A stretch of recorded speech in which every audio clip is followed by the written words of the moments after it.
Hello everyone, welcome you all at Lokesh sir unlimited study. बच्चों, physics class 12th में आज हम जो टॉपिक स्टार्ट करने वाले हैं बच्चों, उसका नाम है रिफ्रैक्शन थ्रू स्फेरिकल सरफेस या रिफ्रैक्शन एट स्फेरिकल सरफेसेस। ठीक है बच्चों, मतलब अभी तक हमने रिफ्रैक्शन आपको किससे दिखाया? ग्लास स्लैब से दिखाया। अभी तक जो आपने रिफ्रैक्शन देखा बेटा, वो ग्लास स्लैब से देखा है। बताइए, देखा कि नहीं देखा? अभी तक जो आपने रिफ्रैक्शन देखा ग्लास स्लैब से देखा है। अब जो आप जो रिफ्रैक्शन देखने वाले हैं, वो आप रिफ्रैक्शन किससे देखने वाले हैं? वो आप रिफ्रैक्शन देखने वाले हैं किस प्रकार के से? स्फेरिकल स्लैब से। ठीक है ना? तो बच्चों, आज का टॉपिक बना लीजिए। टॉपिक है spherical refraction through spherical surface. Refraction through spherical surface.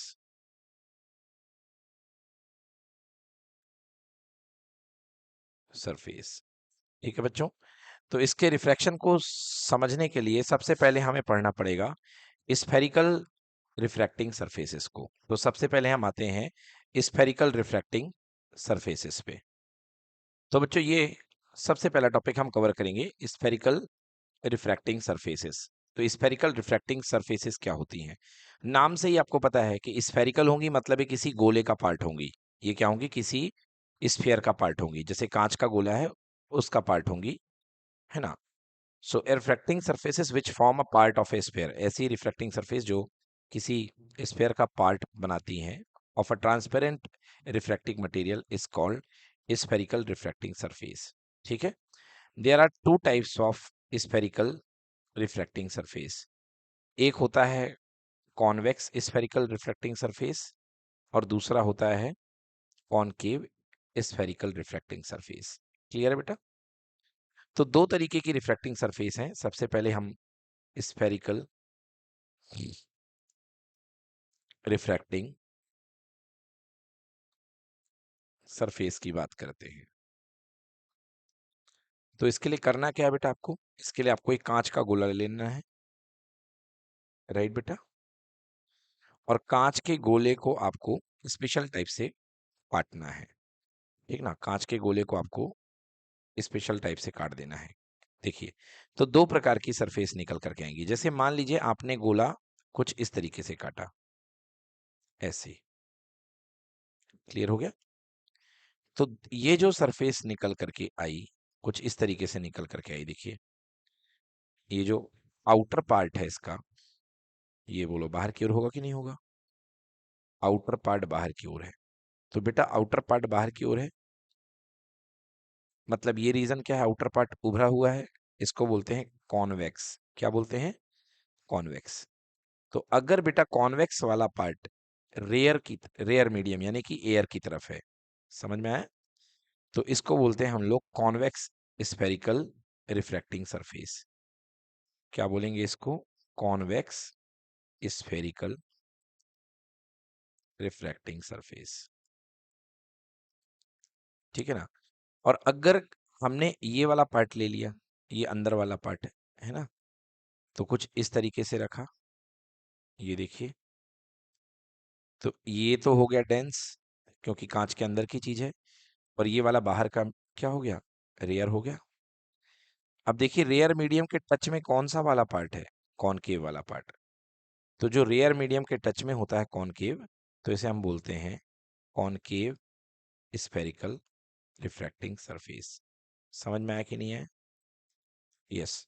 तो स्फेरिकल रिफ्रैक्टिंग सरफेस दो टाइप के होते हैं, एक होता है कॉन्वेक्स, एक होता है concave. Convex spherical refracting surface, it is the convex towards rare medium. ये जो होता है रेयर मीडियम की तरफ कॉन्वेक्स होता है। और concave, it is concave toward the rare medium. मतलब बेटा याद रखिएगा, रेयर मीडियम से इसकी पहचान बनती है। जो रेयर मीडियम की तरफ खुलेगा, वैसा सरफेस कहलाएगा। क्लियर कि नॉट क्लियर? ये देखिए, ये convex refract spherical refracting surface है, क्योंकि बाहर का मीडियम रेयर है और रेयर की तरफ ये कॉन्वेक्स वाला पार्ट आ रहा है। क्लियर? अंदर ग्लास होगा तो अंदर का मीडियम हाई होगा, ऑब्वियसली म्यू1 यहाँ पे कम होगा और म्यू2 यहाँ पे ज्यादा होगा। क्लियर बच्चों? सिमिलरली देखिए, ये कॉनकेव स्फेरिकल रिफ्लेक्टिंग सरफेस, यहाँ पे रेयर पार्ट है म्यू1 और डेंसर पार्ट है म्यू2। क्लियर? तो कॉनकेव वाला पार्ट क्योंकि रेयर की तरफ है, तो इसे हम क्या बोलेंगे, concave spherical refracting surface. Clear हो गया बेटा? अब स्फेरिकल रिफ्रैक्टिंग सरफेस की महत्वपूर्ण टर्मिनोलॉजी को जान लीजिए। सबसे पहले पोल। तो बेटा सेंटर पॉइंट जो होता है स्फेरिकल रिफ्रैक्टिंग सरफेस का, इसको पोल बोलते हैं। ठीक है, ये दोनों में ही होता है बेटा, चाहे कॉन्वेक्स की बात करो चाहे कॉनकेव की बात करो, ये आपको दोनों में मिलेगा। So this is pole. Clear? Centre of curvature. Centre of curvature बेटा, आखिर इस गोले को आपने किसी ना किसी, ये जो पार्ट आपने काटा है, किसी ना किसी गोले से तो आपने काटा है कि नहीं काटा है? जैसे यहाँ पे आपने पार्ट काटा था, तो इसका कुछ ना कुछ सेंटर था कि नहीं था? तो ये जो सेंटर होगा इस ये रिफ्लेक्टिंग सरफेस का, जिस गोले का ये टुकड़ा है, उस गोले के सेंटर को ही क्या बोलेंगे, centre of curvature. Clear? Yes. The centre of the sphere of which the spherical reflecting surface is a part. उस गोले का सेंटर जिससे आपने इस रिफ्लेक्टिंग सरफेस को काटा है, उसे क्या बोलेंगे, सेंटर ऑफ कर्वेचर बोलेंगे। ठीक है। Next, radius of curvature. So simple, centre से लेकर के पोल तक की डिस्टेंस को बोलेंगे बेटा रेडियस ऑफ कर्वेचर। क्लियर है? ये देखिए, इसका सेंटर ऑफ कर्वेचर अंदर की तरफ होगा कॉन्वेक्स का, और इसका बाहर की तरफ होगा। क्लियर हुआ? क्योंकि इसका सर्किल, इसका स्फीयर ऐसा बनेगा और इसका स्फीयर ऐसा बनेगा। क्लियर कि नॉट क्लियर? हाँ, तो सेंटर ऑफ कर्वेचर दोनों के अलग अलग डायरेक्शन में होंगे। ठीक है ना? कॉन्वेक्स का अंदर की तरफ और कॉनकेव का बाहर की तरफ। यस। रेडियस ऑफ कर्वेचर बोल दी हमने। Radius of the sphere of which the spherical reflecting surface is a part is called radius of curvature of surface. It is represented by capital R. Clear है बच्चों? Now principal axis, so simple बेटा, pole को किससे मिलाने वाली, centre of curvature से मिलाने वाली इमेजिनरी लाइन को। बेटा ये पोल है और यहाँ पर सेंटर ऑफ कर्वेचर है। क्लियर कि नॉट क्लियर? इनको मिलाने वाली इमेजिनरी लाइन को हम क्या बोलते हैं, इसको हम प्रिंसिपल एक्सिस बोलते हैं। Done? So the line passing through the pole and the center of curvature of a spherical reflecting surface extended on either side of direction is called principal axis. ठीक है? साइन कन्वेंशन याद रखिएगा, all distance should be measured from the pole. जितनी भी distance है वो पोल की तरफ से मेजर होंगी। ठीक है? अगर इंसिडेंट रे की डायरेक्शन में जो भी डिस्टेंस आप मेजर करोगे उसे आप पॉजिटिव लोगे। The distances measured in the direction of incident of light, incident ray की डायरेक्शन में आर टेकन एट पॉजिटिव। और जो लाइट रे इंसिडेंस लाइट रे के अपोजिट डायरेक्शन में जो भी डिस्टेंस मेजर करोगे वो क्या लोगे, माइनस लोगे। क्लियर है बेटा? अब यहाँ पर बेटा एक बहुत महत्वपूर्ण एजम्पशन लगते हैं इस डेरिवेशंस में जो हम करने जा रहे हैं स्फेरिकल रिफ्रैक्टिंग सरफेस के, इसके बहुत एजम्पशन लगते हैं। क्लियर है? वो एजम्पशन याद रखिएगा कि इसमें angles are very very small. जो हम लोग एंगल्स लेंगे इसमें वो बहुत स्मॉल होते हैं। ठीक है ना? अच्छा, ऑब्जेक्ट को क्या मानना है बेटा, point object. The object consist only of a point lying on the principal axis. Clear हो गया? तो पहली चीज, एक्सटेंडेड ऑब्जेक्ट के लिए हमको ये काम नहीं करना है, हमको इसके लिए जो डेरिवेशन बनाने हैं वो किसके लिए बनाने हैं, पॉइंट ऑब्जेक्ट के लिए। ठीक है? हाँ। एपर्चर को बहुत स्मॉल लेना है। एपर्चर को क्या लेना है बेटा, बहुत स्मॉल। और याद रखिएगा एपर्चर के बहुत स्मॉल होने से जब आप परपेंडिकुलर ड्रॉ करोगे तो ये पॉइंट एम और ये पॉइंट पी, एम पॉइंट किसको अप्रोच करेगा, पी को अप्रोच करेगा। समझ में आ गया? तो अगर कोई डिस्टेंस मान लीजिए एम से लेके सी है, तो एक्चुअली वो पी सी बन जाएगी, क्योंकि एम पॉइंट पी को अप्रोच कर जाएगा। यस और नो? तो M C becomes P C. M C क्या बन जाएगा, पी सी बन जाएगा। क्लियर है? The incident and refracted rays make very small angle with the principal axis. Principal axis के साथ बनने वाले एंगल यानी कि बहुत छोटे होंगे। ठीक है ना? The incident and refracted rays make very small angle with the principal axis of the surface. तो याद रखिएगा, अगर कोई एंगल बहुत छोटा होता है तो याद रखिएगा कि साइन थीटा जो होता है, अगर छोटा होता है, थीटा इज वेरी स्मॉल, तो sine theta is approximated to theta. Clear हो गया? तो इस तरीके से अगर एंगल आई बहुत स्मॉल है तो sine I is approximated to I, sine R is approximated to R. Clear? और याद रखिएगा tan theta is also approximated to theta for a small angle. तो ये इसको बना लीजिए कॉपी में आप लोग कहीं पर, है ना, for small angles, for small angles sin theta is approximated to theta, tan theta is approximated to theta, but cos theta is approximated to 1. ठीक है बेटा, cos थीटा की वैल्यू 1 के पास जाती है। क्लियर है? चलिए, अब अलग अलग केसेस में हम यहाँ पर पढ़ने जा रहे हैं refraction from rare to denser medium at a convex spherical refracting surface. सबसे पहले हम आपको डेरिवेशंस करा रहे हैं कॉन्वेक्स स्फेरिकल रिफ्रैक्टिंग सरफेस के। ठीक है ना? तो हम आपको सिखाने जा रहे हैं actually image formation, image formation by convex spherical, spherical बेटा मिरर नहीं है, रिफ्रैक्टिंग सरफेस है। ठीक है, रिफ्रैक्टिंग सरफेस। तो कॉन्वेक्स स्फेरिकल रिफ्रैक्टिंग सरफेस, बेटा ये आपके पास में कोई कॉन्वेक्स स्फेरिकल रिफ्रैक्टिंग सरफेस है। ठीक है, वेट बेटा, ये कॉन्वेक्स स्फेरिकल रिफ्रैक्टिंग सरफेस है। बाहर एयर है जिसका आप रिफ्रैक्टिव इंडेक्स म्यू 1 मान सकते हैं, अंदर ग्लास है जिसका आप रिफ्रैक्टिव इंडेक्स म्यू 2 मान सकते हैं। क्लियर कि नॉट क्लियर? बाहर का मीडियम जो है एयर, वो बन जाएगा rare, R A R E, clear, और अंडर का मीडियम बन जाएगा dense, D E N S E. Clear बेटा? अब देखिए ऑब्जेक्ट की दो पोजीशंस हो सकती हैं इसमें, इसी डेरिवेशन में ऑब्जेक्ट की कितनी पोजीशन हो सकती हैं? दो पोजीशन। सबसे पहली पोजीशन है कि ऑब्जेक्ट जो है वो कहाँ पर हो सकता है? व्हेन द ऑब्जेक्ट जो होगा आपका बाहर बैठा हुआ है यहाँ पे। ठीक है ना? जो आपका ऑब्जेक्ट है वो बाहर बैठा हुआ है, ठीक ना, रेयरर मीडियम में। तो पहला केस इसमें बनेगा when object is at rarer medium. Clear हुआ बेटा? हाँ, ऑब्जेक्ट जो होगा रेयरर मीडियम में होगा, एक ऐसे हो सकता है। और दूसरा केस ये भी हो सकता है कि जब आपका ऑब्जेक्ट जो है कांच के अंदर हो, कांच के क्या हो? अंदर हो। ठीक ना? तो दूसरा केस ये भी हो सकता है कि जब आपका ऑब्जेक्ट जो होगा कांच के अंदर हो सकता है। जैसे आप देखते होगे पेपर वेट, पेपर वेट में कभी कभी कांच के अंदर पानी का बुलबुला रहता है, देखा आपने? है ना, पानी का बुलबुला, कांच के अंदर पानी का बुलबुला, हवा का बुलबुला सॉरी, है ना, पेपर वेट वगैरह आते हैं ना, उनके अंदर क्या होता है? हवा का बुलबुला। ठीक ना? चलिए, तो देखिए अब इसमें हम डेरिवेशन को आगे बढ़ाते हैं। दो केस इसमें बन सकते हैं, ठीक ना? ऐसे ही दो केस हमारे, तो फर्स्ट है when object is at lower medium, और दूसरा है when object, when object is in denser medium. Clear बेटा? ऑब्जेक्ट कहाँ पे होगा? Denser medium. मतलब ये देखिए कांच के अंदर, कांच के अंदर। क्लियर? और ऑब्वियसली एक बात आपको पता होनी चाहिए कि यहाँ पे mu 2 is greater than mu 1, क्योंकि म्यू 2 कांच का है, यानी ग्लास का रिफ्रैक्टिव इंडेक्स ज़्यादा ही होगा और एयर का तो कम होगा। क्लियर कि नॉट क्लियर?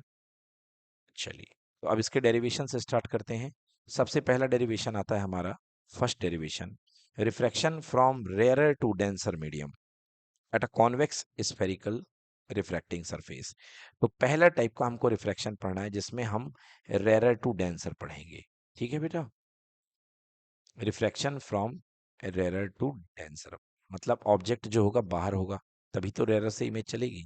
ठीक ना? चलिए, तो फर्स्ट केस है when the image is real.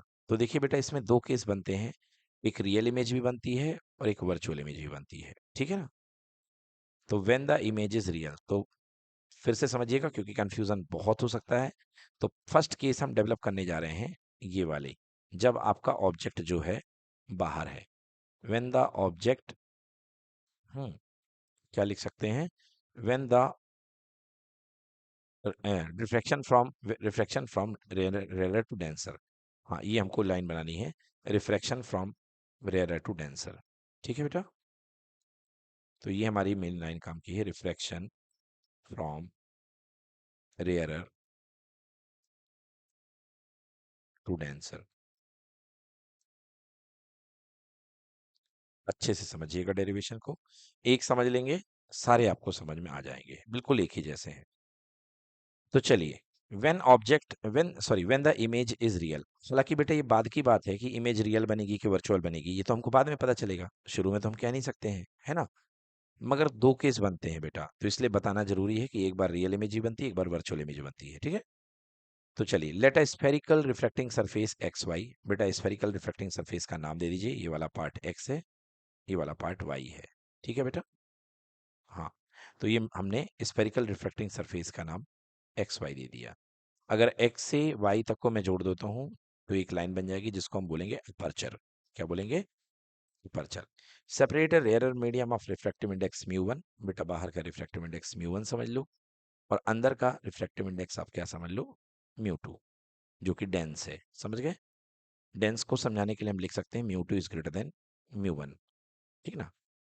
क्योंकि वहां पे तो हम ब्लैक कलर की शेडिंग नहीं करते बैठे रहेंगे एग्जाम रूम में, है ना, तो वहां पे तो समझ में नहीं आएगा। तो ऐसा वहां पे भी वाइट वाइट दिखेगा, तो हम लिख देंगे mu two greater than mu one, मतलब ये वाला डेंसर है और ये फर्स्ट वाला रेयर है। क्लियर? हाँ, separate a rare medium of refractive index mu one from the denser medium of refractive index mu two. Suppose the surface is convex towards the rare medium. Obviously बेटा, हमने माना कि surface जो है convex है rare की तरफ, इसलिए कॉन्वेक्स रिफ्रैक्टिंग सरफेस बन जाएगा। पी पोल है जिसका, सी सेंटर ऑफ कर्वेचर है, और R equal to P C, that is called radius of curvature, ठीक है बेटा।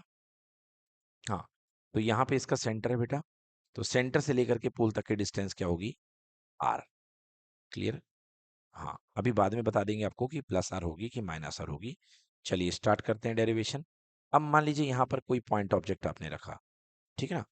Point object, so point object से बेटा दो रे चलेंगी। सबसे पहली रे जो कि सेंटर ऑफ कर्वेचर की ओर होकर के जाएगी, बेटा सेंटर से हमेशा क्या जाता है?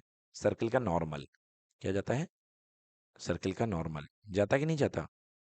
हाँ, तो अगर बेटा सेंटर से जा रही है तो सर्कल का नॉर्मल, मतलब नॉर्मल के ऊपर इंसिडेंट हो गए, तो रेज बिना रिफ्रैक्शन के सीधे निकल जाएगी। बोलिए यस और नो। क्योंकि सेंटर पे आने वाली रेज के लिए नॉर्मल के ऊपर जो रेज आ रही है, आई इक्वल टू जीरो, और आई इक्वल टू जीरो के लिए साइन आई साइन आर दोनों जीरो हो जाएंगे, मतलब नो रिफ्रैक्शन। क्लियर कि नॉट क्लियर? हाँ, तो यहाँ पे रिफ्रैक्शन नहीं होगा, ठीक है। हाँ, यस, तो यहाँ पे रिफ्रैक्शन नहीं होगा, ये लाइट सीधे निकल गई फर्स्ट वाली। सो a ray of light starting from O and incident normally on the surface XY, जो कि सरफेस XY की नॉर्मल आती है ना, सरफेस की XY along the OP। किस रास्ते में बेटा? OP के along passes straight another ray of light incident XY along OA। अब देखिए दूसरी रे की बात कर रहे हैं, तो दूसरी रे मैं ब्लू कलर से आपको दिखा रहा हूं। ये देखिए, ये दूसरी रे यहां से आ गई, आ गई बेटा, ये रे आ गई इस पॉइंट पर। अब बेटा हमको क्या करना है? यहाँ पे रिफ्रैक्शन करना है, तो हमको क्या बनाना पड़ेगा? नॉर्मल। तो सर्किल का नॉर्मल किससे होके जाता है? सेंटर से। तो हमने यहाँ पे एक नॉर्मल बना लिया, ठीक है। हाँ, नॉर्मल के साथ बनाया हुआ एंगल क्या कहलाता है? Incidence angle I.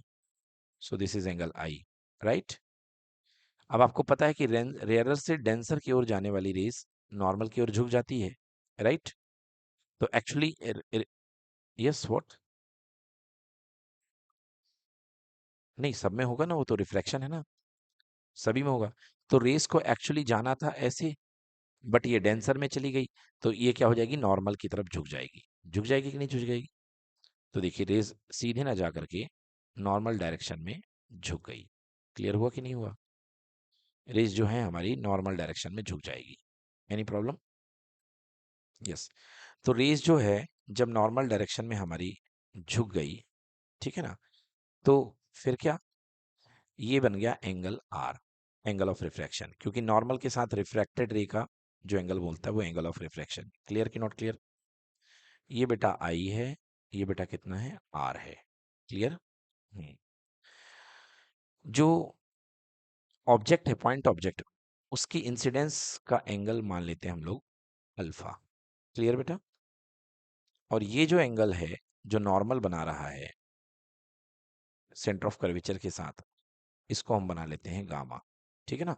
Centre of curvature पर जो प्रिंसिपल एक्सेस के साथ एंगल बना रहा है नॉर्मल का, दैट इज गामा।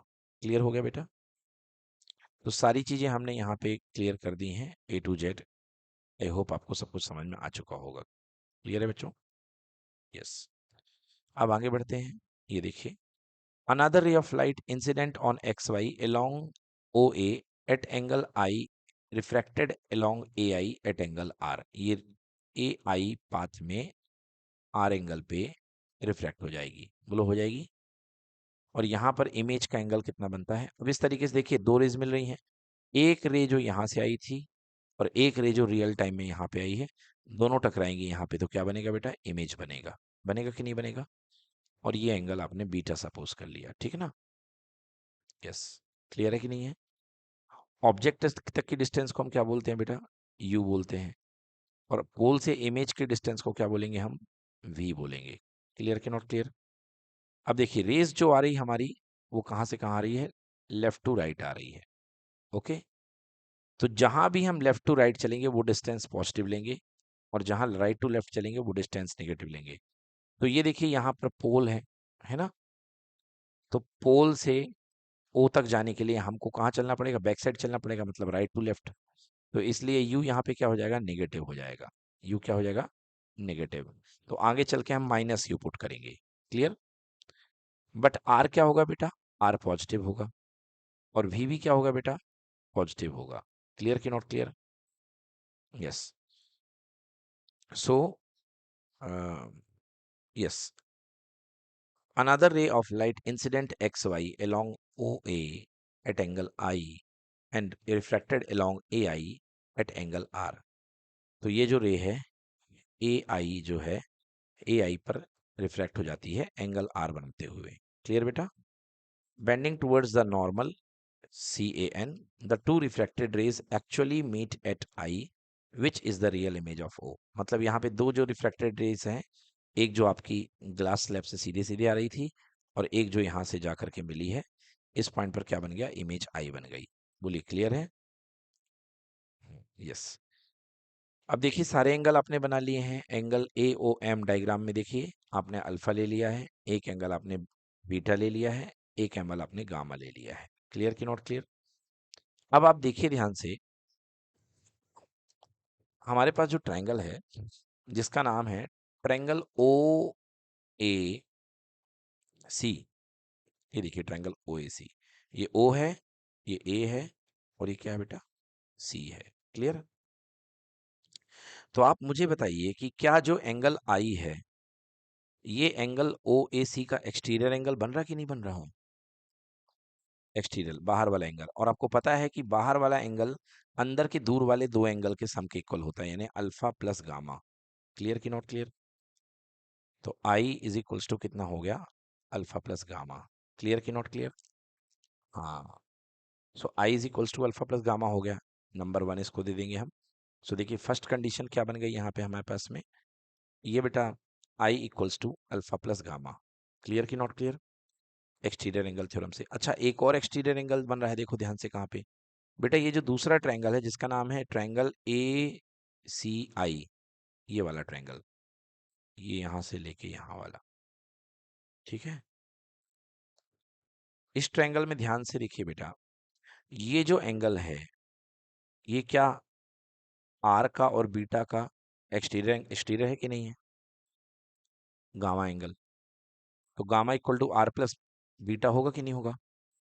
तो देखिए, मैं क्या लिख सकता हूँ? Gamma is equals to R plus beta. बोलिए यस और नो। तो यहाँ से आर की वैल्यू कितनी आ जाएगी? आर की वैल्यू हो जाएगी गामा माइनस बीटा। आएगा कि नहीं आएगा? तो R equal to gamma minus beta, और आई इक्वल टू मैंने कितना निकाला? Alpha plus R. ठीक है ना? सॉरी, अल्फा प्लस गामा है वो आर नहीं है, वो गामा है एक्चुअली है। ये गामा है, ठीक है ना? वो ऐसे लिख देते हैं बार बार, गामा ही है वो, ठीक है?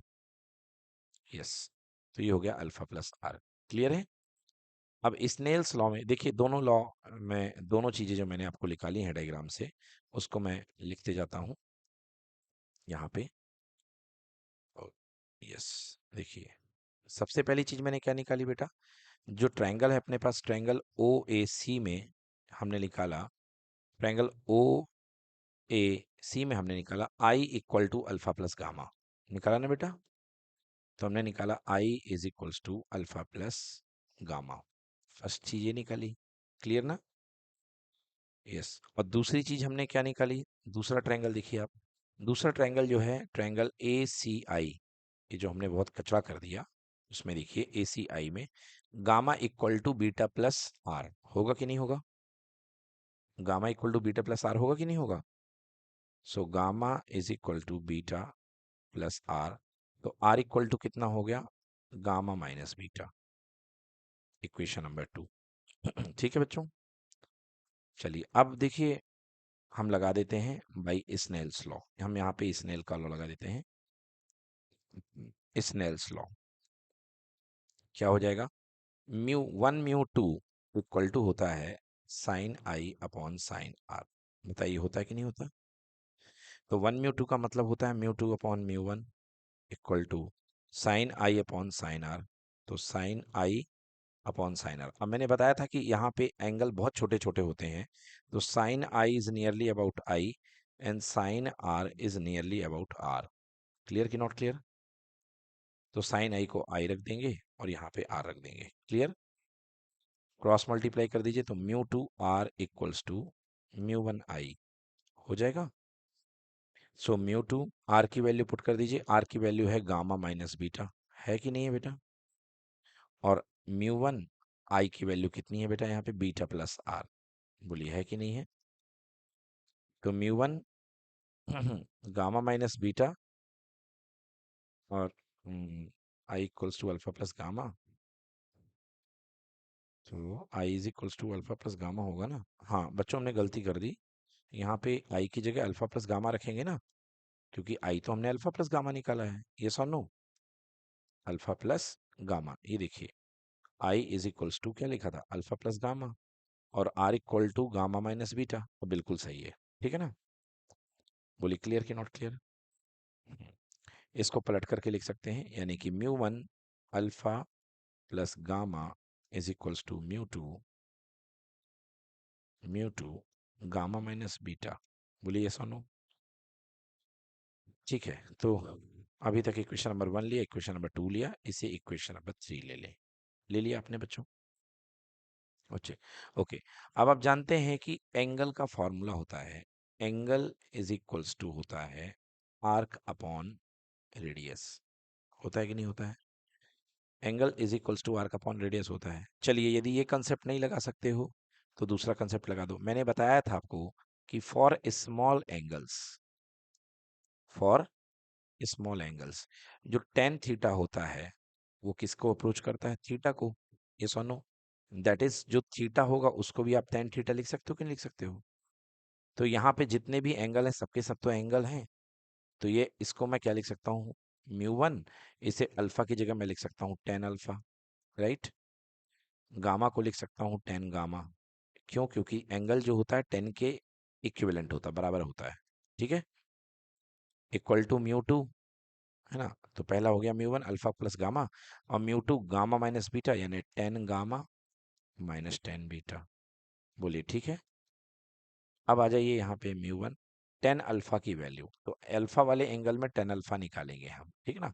ये देखिए अल्फा वाले एंगल में टेन अल्फा इक्वल टू कितना होगा बेटा? देखो ये अल्फा है, tan theta is equal to perpendicular upon base, तो परपेंडिकुलर बन गया ए एम और बेस बन गया ओ एम। बताइए बना कि नहीं बना?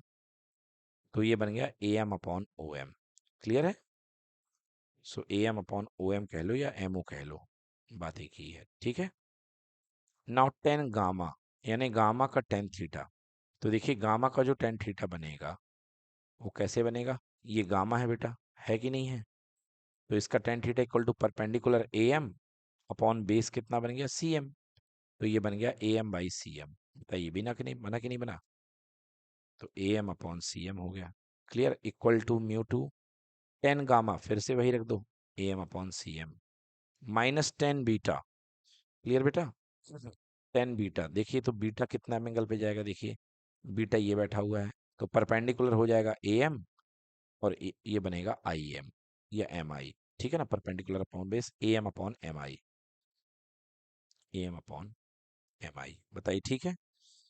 देखिए दोनों तरफ से ए एम कॉमन आके कैंसिल हो जाएगा। ए एम न्यूमरेटर में है तो सब कुछ क्या हो जाएगा, कैंसिल हो जाएगा। तो म्यू वन क्या बन गया, 1/mo कह लो या ओ एम कह लो, plus 1/cm equal to mu two 1/cm minus 1/mi। Clear है कि नहीं क्लियर? अब चलिए जी, आपको मैंने बताया था कि जो आपका अपर्चर है बहुत स्मॉल है, ये सोनो बताया था कि नहीं बताया था कि अपर्चर जो होता है बहुत स्मॉल होता है, इसके कारण जो एम पॉइंट होता है वो किसको अप्रोच करता है, पी को। ठीक है ना, ये जो एम पॉइंट होगा ये किसको अप्रोच करेगा, पी को। तो जहां जहां एम है वहां वहां क्या पुट कर दें बेटा, पी पुट कर दें, है ना। जहां जहां एम है वहां वहां पे हम क्या पुट कर दें, पी पुट कर दें। डायग्राम में देखिए यहाँ पे डेरिवेशन में जहां जहां एम है तो म्यू वन यहाँ पे ओ एम की जगह हो जाएगा ओ पी, राइट। यहाँ पे 1/cp equal to mu two 1/cp minus 1/pi। Clear कि नॉट क्लियर?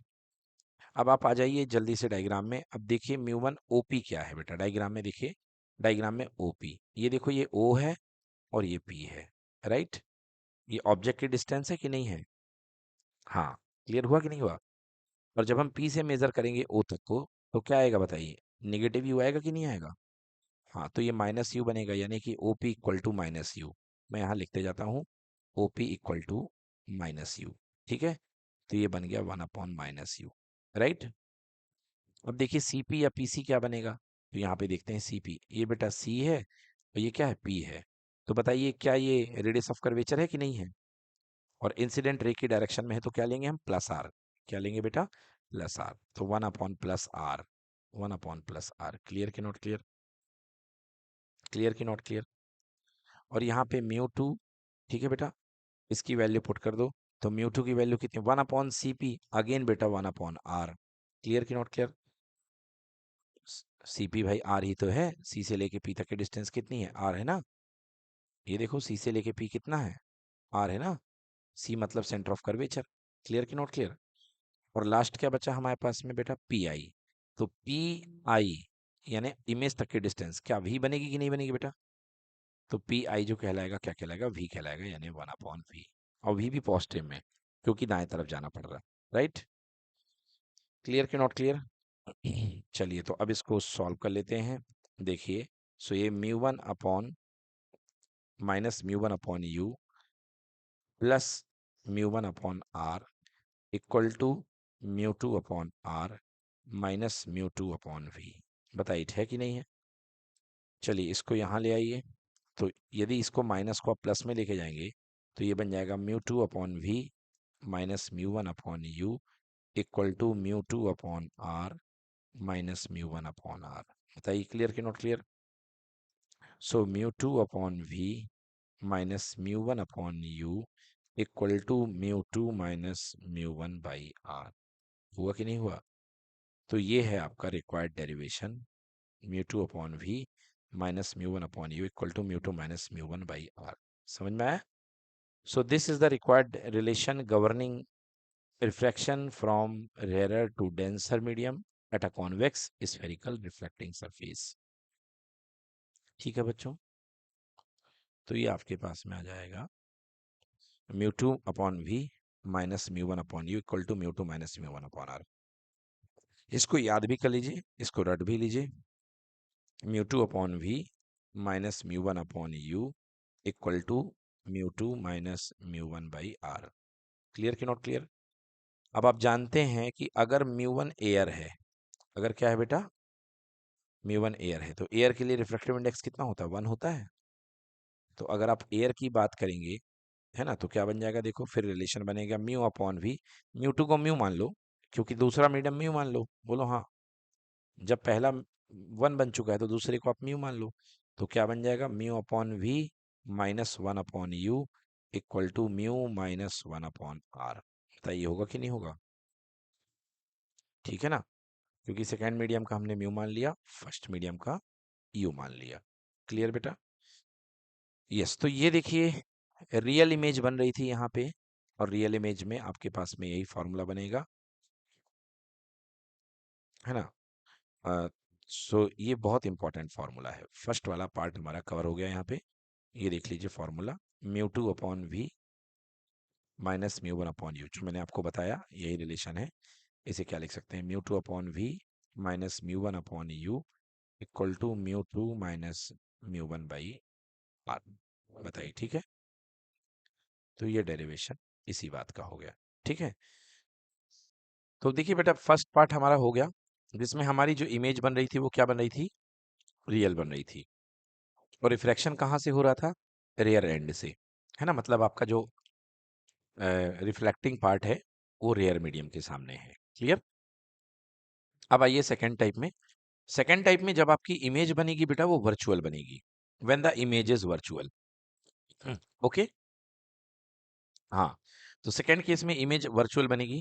आइए देखते हैं कैसे बनती इमेज वर्चुअल। सबसे पहले डायग्राम को देख लो, आपको सब कुछ समझ में आ जाएगा। ये है डायग्राम आपका। तो करना क्या है बेटा, पहले बेटा आपको सबसे पहले पॉइंट ऑब्जेक्ट ओ है, ओ से एक रेस चलेगी, और रेस चलाने के पहले आप इसका नॉर्मल बना लो। तो नॉर्मल कहाँ से जाता है बेटा, हमेशा सेंटर ऑफ कर्वेचर से। क्लियर कि not clear. Centre of curvature के एंगल को हम एवरी टाइम क्या लेते हैं बेटा, गामा। ये गामा हो गया, राइट।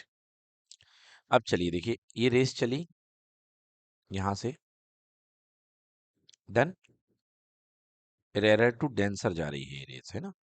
हाँ, तो बाहर रेयर मीडियम है और अंदर डेंसर है, तो क्या हो जाएगा बेटा, bends towards the normal. Clear है। ये रेस जो जा रही है, इसको एक्चुअली ऐसे जाना था, बट ये नॉर्मल की तरफ बेंड हो जाएगी तो थोड़ा सा झुक जाएगी। बताइए झुक गई कि नहीं झुक गई। हाँ, तो एक्चुअल जैसे जाना था वैसे नहीं गई, नॉर्मल से थोड़ा सा झुक गई, और नॉर्मल से झुकते ही इसने क्या बना लिया बेटा, angle R, angle of reflection R. Clear कि नॉट क्लियर। हाँ, तो नॉर्मल के साथ ये वाला एंगल क्या होगा बेटा, आई होगा। क्लियर। अब बेटा देखिए ये जो रेज है ये दूर की ओर चली गई है। क्लियर ना। अभी आगे की ओर चली गई कि नहीं चली गई, बताइए। तो एक रे यहाँ चली गई, और एक रे कैसे चलेगी बेटा, सीधे चलेगी ऑब्जेक्ट से। ये देखिए, क्लियर कि नॉट क्लियर।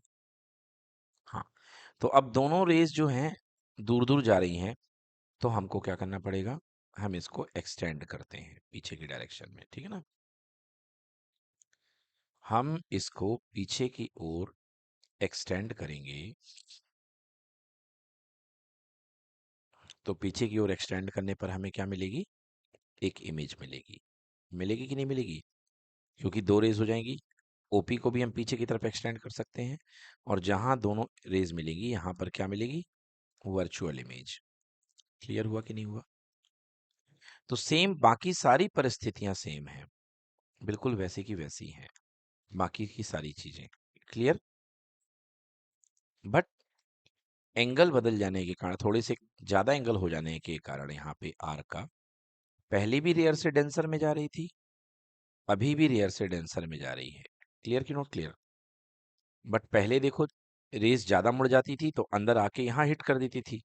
ये देखिए, ये देखिए रेस ज्यादा मुड़ गई तो अंदर आके यहाँ हिट कर दी। क्लियर।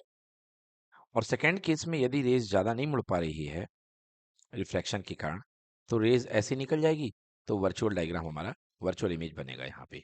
बताइए डायग्राम क्लियर है। क्लियर कि नॉट क्लियर बच्चों डायग्राम। चलिए देखिए, ये यू हो जाएगा, और नेगेटिव डायरेक्शन में है तो माइनस यू लेके चलेंगे।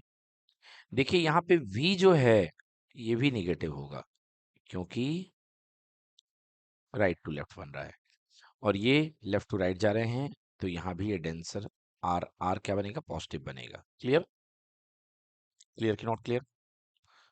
देखिए v के केस में लेफ्ट टू, v के केस में आप राइट टू लेफ्ट जा रहे हैं ना बेटा, तो नेगेटिव हो जाएगा, और लेफ्ट टू राइट जाएंगे तो पॉजिटिव हो जाएगा। क्लियर। मतलब इंसिडेंट रे की डायरेक्शन में चलेंगे तो पॉजिटिव रहेगा, तो इंसिडेंट रे की डायरेक्शन में केवल हम पी से लेके सी मूव कर रहे हैं, तो केवल यहाँ पे आर पॉजिटिव होगा। बोलिए यस और नो। बट यू को आपको नेगेटिव लेना पड़ेगा, क्योंकि यू बैक साइड है, और वी भी क्या है, नेगेटिव होगा। क्लियर कि नॉट क्लियर। ओके, अब आ जाइए वही एंगल वाली थ्योरी कर लेते हैं। तो देखिए सबसे पहले यहाँ पे हमारे पास में ये एंगल बन रहा है, एंगल आर, रेड कलर से दिखा रहा हूं मैं आपको। देखिए क्या एंगल आर जो है इस एंगल अल्फा का और एंगल गामा का एक्सटीरियर एंगल है कि नहीं है? बिल्कुल है ना? तो मैं क्या लिख सकता हूँ? मैं लिख सकता हूँ angle R equal to alpha plus gamma. लिख सकता हूँ ना? Angle R equal to alpha plus gamma. Clear कि not clear? Yes. Angle R equal to कितना हो जाएगा? Alpha plus gamma. ठीक है। और आप देखिए यहाँ पे एंगल आर तो हो चुका है। अब दूसरा एंगल जो है I, angle R equal to alpha plus gamma. ठीक है बच्चों, यहाँ पर थोड़ी सी हमसे गलती हुई है, यहाँ पे सुधारिए। हम आर अल्फा प्लस गामा, तो आर जो है अल्फा प्लस गामा हम नहीं ले सकते हैं। ठीक है, क्यों नहीं ले सकते हैं?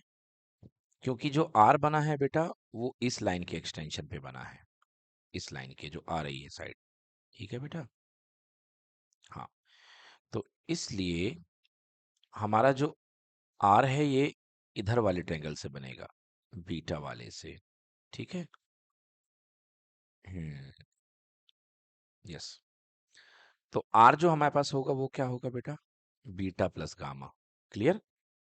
क्योंकि ये बीटा है और ये क्या है? गामा। क्योंकि इसी रे को तो आपने एक्सटेंड किया है ना बेटा, पीछे की तरफ।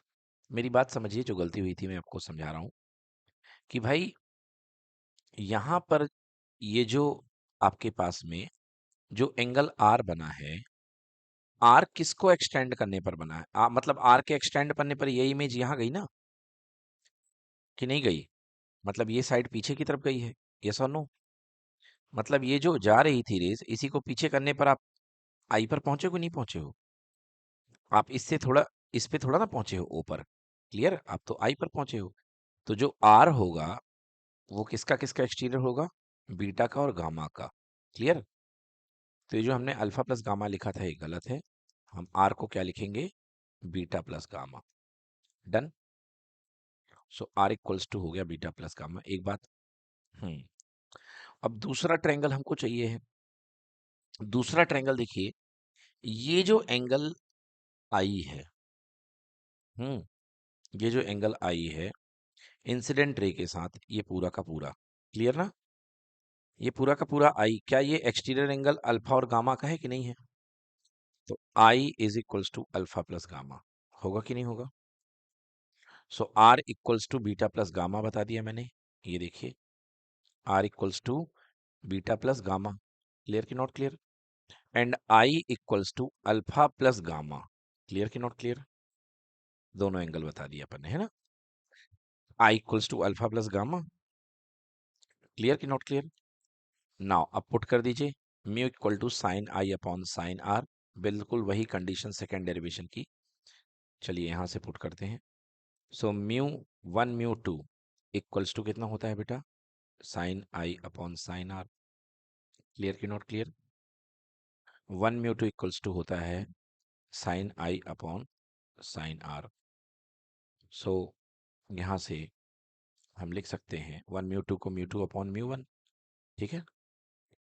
सो mu two upon mu one equal to, small angle के लिए साइन आई आई के इक्वल हो जाता है और साइन आर आर के इक्वल हो जाता है। राइट? तो mu two R equals to mu one I. Right?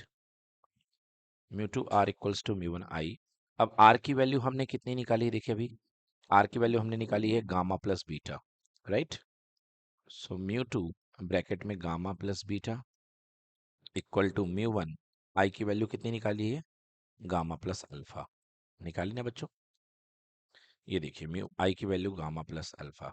ठीक है बच्चों। तो अब इसको हम सॉल्व कर लेंगे। अब इसकी वैल्यू डाल देंगे। आपको पता है कि छोटे एंगल के लिए theta is approximate to tan theta. Clear? तो म्यू टू, ये सब छोटे एंगल हैं, तो गामा की जगह टेन गामा, बीटा की जगह टेन बीटा, और म्यू वन गामा की जगह टेन गामा और अल्फा की जगह टेन अल्फा। बताइए क्लियर है? तो टेन गामा टेन बीटा और टेन गामा टेन अल्फा की हम वैल्यू यहाँ पे पुट करेंगे। ठीक है। यस, ये देखिए इसकी हमने वैल्यू पुट कर दी। तो टेन गामा कितना हो जाएगा? देखिए डायग्राम में हमको फिर से जाना पड़ेगा। तो डायग्राम में जाएंगे तो टेन गामा यहाँ पे गामा देखिए, ये गामा है। क्लियर बेटा? तो perpendicular A M upon M C, right? A M upon M C, ये हो जाएगा 10 गामा, यानी कि gamma equal to A M by M C. Clear कि नॉट क्लियर? फिर 10 अल्फा कितना हो जाएगा बेटा? A M upon O M हो जाएगा। 10 अल्फा जहां पे आएगा वहां पे क्या आ जाएगा? A M upon O M.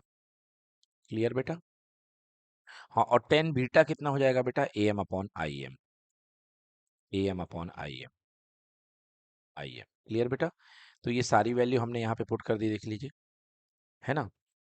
यहाँ पे हमने सबसे पहले 10 gamma A M upon M C, ठीक है ना? फिर इसके बाद 10 alpha A M upon O M, और फिर 10 gamma A M upon M C और ए एम अपॉन एम आई।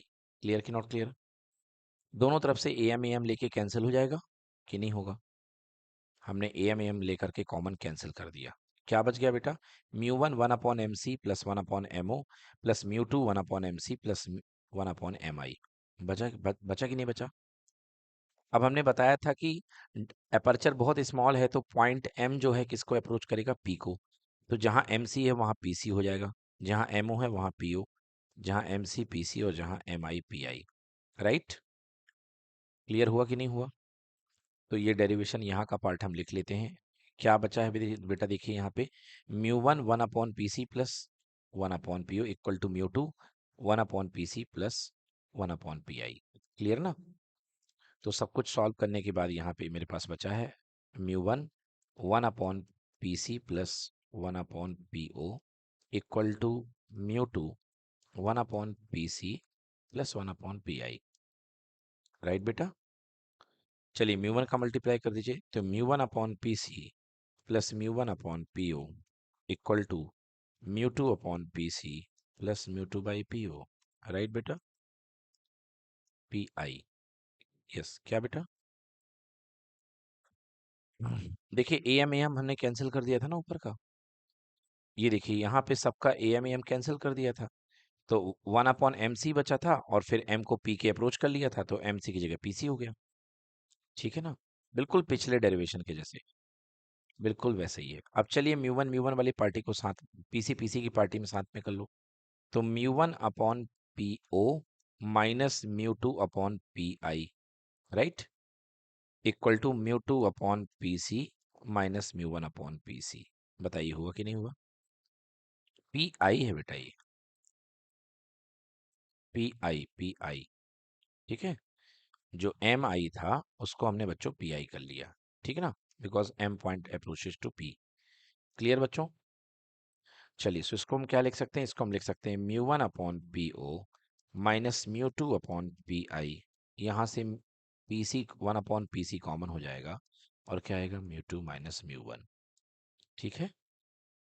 अब वैल्यू पुट कर दीजिए, देखिए ध्यान से। कार्टेशियन उसमें आइए, सिस्टम में, डायग्राम में देखिए। पी ओ, तो ऑब्जेक्ट की लेकर के यहाँ तक की डिस्टेंस, ये ऑब्जेक्ट था, तो क्या बनेगी बेटा? Minus you. बनेगी कि नहीं बनेगी? सो mu one upon minus you minus mu to. बेटा पी आई, क्योंकि इमेज वर्चुअल बन रहा था बैक साइड में, जो कि माइनस भी हो जाएगा, तो ये माइनस भी हो जाएगा, नहीं होगा? और 1 अपॉन पी सी, तो बेटा सेंटर ऑफ कर्वेचर इसका अंदर है, तो ये पॉजिटिव होगी। 1 upon R mu two minus mu one. Clear कि नॉट क्लियर? ये माइनस माइनस, यस बेटा, बिल्कुल सेम आएगा, 100% सेम आएगा। तो mu one upon minus U, मतलब, और ये माइनस माइनस प्लस हो जाएगा, तो क्या बन गया? Mu two upon we minus mu one upon you equal to mu two minus mu one by R. R clear हो गया? तो अगर चाहे ऑब्जेक्ट आपका वर्चुअल इमेज बने, चाहे ऑब्जेक्ट नहीं, सॉरी, चाहे वर्चुअल इमेज बने चाहे रियल इमेज बने, डेरिवेशन यही आएगा। क्लियर? क्या है derivation? Mu two upon we minus mu one upon you equal to mu two minus mu one upon R. Clear बच्चों? ये डेरिवेशन आपका बन जाएगा। देखिए, अगर आप एयर से ग्लास सिस्टम में कर लें, तो mu one equal to mu air, और म्यू एयर का रिफ्रैक्शन इंडेक्स कितना होता है? 1 होता है। और mu two is equals to कोई मीडियम मान लें, तो म्यू मीडियम, और म्यू मीडियम को हमने म्यू लिख दिया, तो ये डेरिवेशन क्या हो जाएगा? Mu upon V -1/u equal to mu -1/r। Clear बच्चों? यस। तो बच्चों अभी तक आपने जो डेरिवेशन देखे उनमें सब में आपका जो रिफ्रैक्शन हो रहा है वो रेयर से डेंसर में हो रहा है, ठीक ना? अभी आपने किसका देखा? कॉन्वेक्स स्फेरिकल सरफेस का केस, जिसमें आपका जो ऑब्जेक्ट था वो रेयर पे था और इमेज जो आपकी जो इंसिडेंट रे है वो रेयर से डेंसर की ओर जा रही थी। ठीक है बच्चों? तो एक आपका केस बना कि जिसमें इमेज रियल बनती है और एक केस बना जिसमें इमेज वर्चुअल बनती है, राइट? और दोनों में एक ही चीज आई, फॉर्मूला जो बना हमारे पास वो बना μ2/v minus μ1/u equals to μ2 minus μ1/r। बहुत इंपॉर्टेंट फॉर्मूला है बच्चों, जब हम लेंस पढ़ाएंगे तब भी ये आपको लगेगा। ठीक है, अब आ जाइए। अब हम देखते हैं, अभी हमने देखी कौन सी? Convex spherical surface. अब हम पढ़ते हैं कॉनकेव स्फेरिकल सरफेस। बिल्कुल सेम है, ठीक है? Concave spherical surface. तो कॉनकेव स्फेरिकल सरफेस में भी हम जो रिफ्रैक्शन कराएंगे, ठीक है ना, जो हम कराएंगे रेयर टू डेंसर कराएंगे। जैसे ऊपर के केसेस में हमने रेयर से डेंसर कराया है, तो यहां भी हम रिफ्रैक्शन कराएंगे रेयर टू डेंसर, मतलब ऑब्जेक्ट आपका रेयर पे होगा। क्लियर कि नॉट क्लियर? तो चलिए मैं आपको डायग्राम बना के दिखा देता हूं इसमें किस तरीके से आपका रिफ्रैक्शन होगा। Hmm so refraction from rare to denser medium at a concave spherical refracting surface. इसका डायग्राम देख लीजिए। सबसे पहले कॉनकेव स्फेरिकल रिफ्लेक्टिंग सरफेस, ये पीछे ऐसे बना दो, इससे कोई ज्यादा वास्ता नहीं है। ये आपका हो गया प्रिंसिपल एक्सिस, राइट बेटा? प्रिंसिपल एक्सिस पे आपको कहीं पर ऑब्जेक्ट ले लेना है। सपोज ये आपका ऑब्जेक्ट है और अब आपका यहाँ पे सेंटर ऑफ कर्वेचर होगा। बताइए होगा कि नहीं होगा? सेंटर ऑफ कर्वेचर से जाती हुई जो रे होती है वो किसका काम करती है? नॉर्मल का, ठीक है ना? तो ये नॉर्मल का काम करती है। सेंटर ऑफ कर्वेचर से जाती हुई रेज जो होती है that behave as a normal. Clear? Okay, एक मिनट बेटा।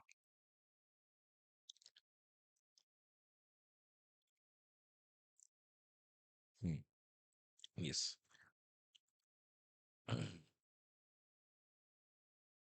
इस पॉइंट पर इसका नॉर्मल ले लीजिए। थोड़ा सा डायग्राम गलत बन गया है, काम चलाने की कोशिश करते हैं।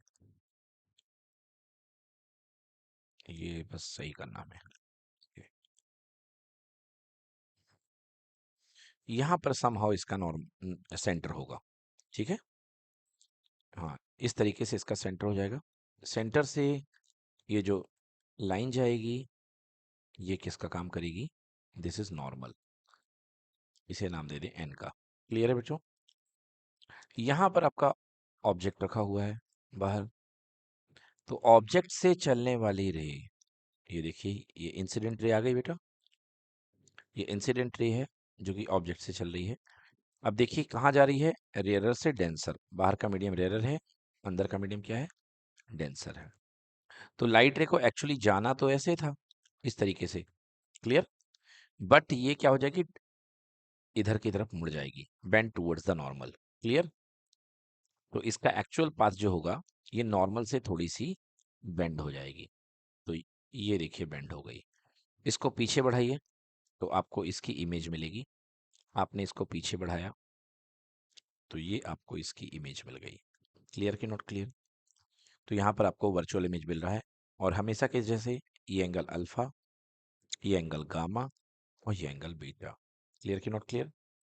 और ये एंगल बनेगा small R, that is angle of refraction. Clear है बच्चों? चलिए अब आ जाते हैं, देखिए एक्चुअल शीट पे आ जाते हैं जो हमको करना है। यस। तो हेडिंग क्या बनेगी? हेडिंग बनेगी refraction from rare to denser medium at a concave spherical refracting surface. अभी तक हम कॉन्वेक्स पढ़ रहे थे, अब हम क्या पढ़ेंगे? कॉनकेव। ठीक है ना? तो सब कुछ वही है, सीधे सीधे हम डायग्राम पे बात करते हैं। ये देखिए ये ऑब्जेक्ट ओ है हमारा, पॉइंट ऑब्जेक्ट। पॉइंट ऑब्जेक्ट से चलने वाली रेस जो कि सीधी आ करके इंसिडेंट होती है। हम यहाँ पर नॉर्मल से आके बात करेंगे कि भाई साहब नॉर्मल तुम कहाँ हो? नॉर्मल ने कहा हम ये खड़े हैं। हमने कहा रेज आ रही है, तो बोले रेरर से डेंसर है, तो बेंड टूवर्ड द नॉर्मल कर दो। सो ये एंगल हो गया बेटा स्मॉल आर। क्लियर कि नॉट क्लियर? और इसको हम वर्चुअली पीछे की ओर बढ़ाएंगे जब, तो ये आपका इमेज मिल गया। बताइए मिला कि नहीं मिला? ये हो गया आई, ये हो गया सेंटर ऑफ कर्वेचर, इसका एंगल हो गया गामा। क्लियर बेटा? अब एक एंगल मैं आपको दिखा रहा हूं बेटा, देखो ये आर दिख रहा छोटा सा, नहीं है? है ना आर बच्चों?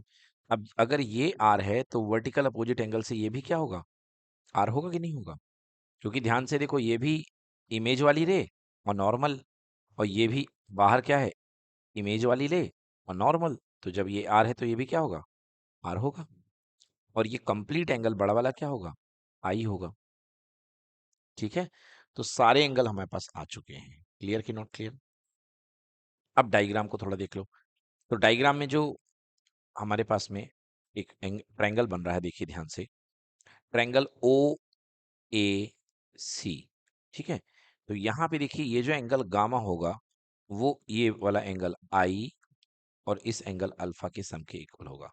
तो gamma equal to I plus alpha. बताइए होगा कि नहीं होगा? गलत कर दिया मैंने, मेरे को करना था, नहीं सही तो करा है। Gamma equals to I plus alpha, बिल्कुल सही। क्या होगा? गामा इक्वल्स टू आई, क्योंकि गामा एक्सटीरियर है ना अल्फा और आई का। क्लियर कि नॉट क्लियर? तो यहां से आई की वैल्यू कितनी हो जाएगी? Gamma minus alpha. हुई कि नहीं हुई? ये देखिए आई की वैल्यू कितनी आ गई? Gamma minus alpha. क्लियर कि नॉट क्लियर? ओके। अब दूसरा देखिए, ये छोटे छोटे एंगल देखिए, बहुत छोटे छोटे एंगल हैं बेटा। ये जो छोटा सा एंगल आर है और ये बीटा है, तो इस ट्रायंगल का एक्सटीरियर एंगल फिर से गामा बन रहा है कि नहीं बन रहा है? मतलब R plus beta equal to gamma. Clear कि नॉट क्लियर? यानी R plus beta equals to gamma. So R equal to beta minus gamma. बताइए हुआ कि नहीं हुआ? गलत लिख दिया, गामा माइनस बीटा लिखना था, है ना? क्या लिखना था? Gamma minus beta. R equal to gamma minus beta. Clear हुआ बेटा? तो यहां देखिए R equal to gamma minus beta, दो रिलेशन आ चुके हैं हमारे। एक आई आ गया, एक आर आ गया। इसके बाद की पूरी प्रोसेस बच्चों सेम है जो हमने सिखाई आपको, और सब कुछ करने के बाद फिर से वही डेरिवेशन आ जाएगा। क्या आएगा?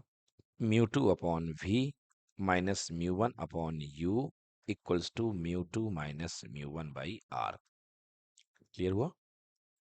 चलिए, तो ये पूरा का पूरा वही रिलेशन आ जाएगा। बच्चों अभी तक जितने भी हमने डेरिवेशन देखे हैं, सब के सब क्या थे? Refraction from rarer to denser थे। बताइए थे कि नहीं थे? अब हमारे सामने डेरिवेशंस आ रहे हैं डेंसर से रेरर, मतलब जो ऑब्जेक्ट होगा वो डेंसर पे होगा। क्लियर? और रेरर की तरफ रे चलेगी। तो मैं ये कि इस बात को इसलिए कहना चाह रहा हूं क्योंकि अभी तक आपके पास जितने भी चार डेरिवेशन थे, वो सबके सब थे क्या? Rarer to denser. ठीक है? और रेरर टू डेंसर में आपका फॉर्मूला हर बार एक ही बना। क्या बना? Mu two upon we minus mu one upon U is equals to mu two minus mu one upon R. Clear है बेटा?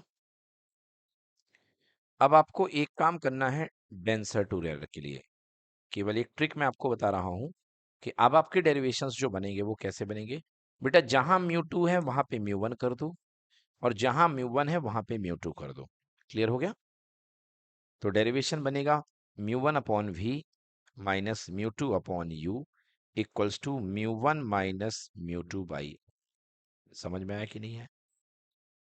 हाँ, तो जब आप डेंसर से रेरर करेंगे रिफ्रैक्शन, तो ये डेरिवेशंस आपके बनेंगे। ठीक है? चलिए अब देख लेते हैं। तो ये तो ट्रिक हो गई याद रखने की। अगर आपको ऊपर वाला याद है तो आप नीचे वाला याद रख सकते हैं। ठीक है? मैंने रेरर टू डेंसर का याद कर रखा है, कभी नहीं भूलता है। रेरर टू डेंसर का होता है mu two upon we minus mu one upon you equal to mu two minus mu one upon R. Clear? ये रेरर से डेंसर का है। अब हम डेंसर से रेरर का बना सकते हैं अपोजिट इसका। क्लियर बच्चों?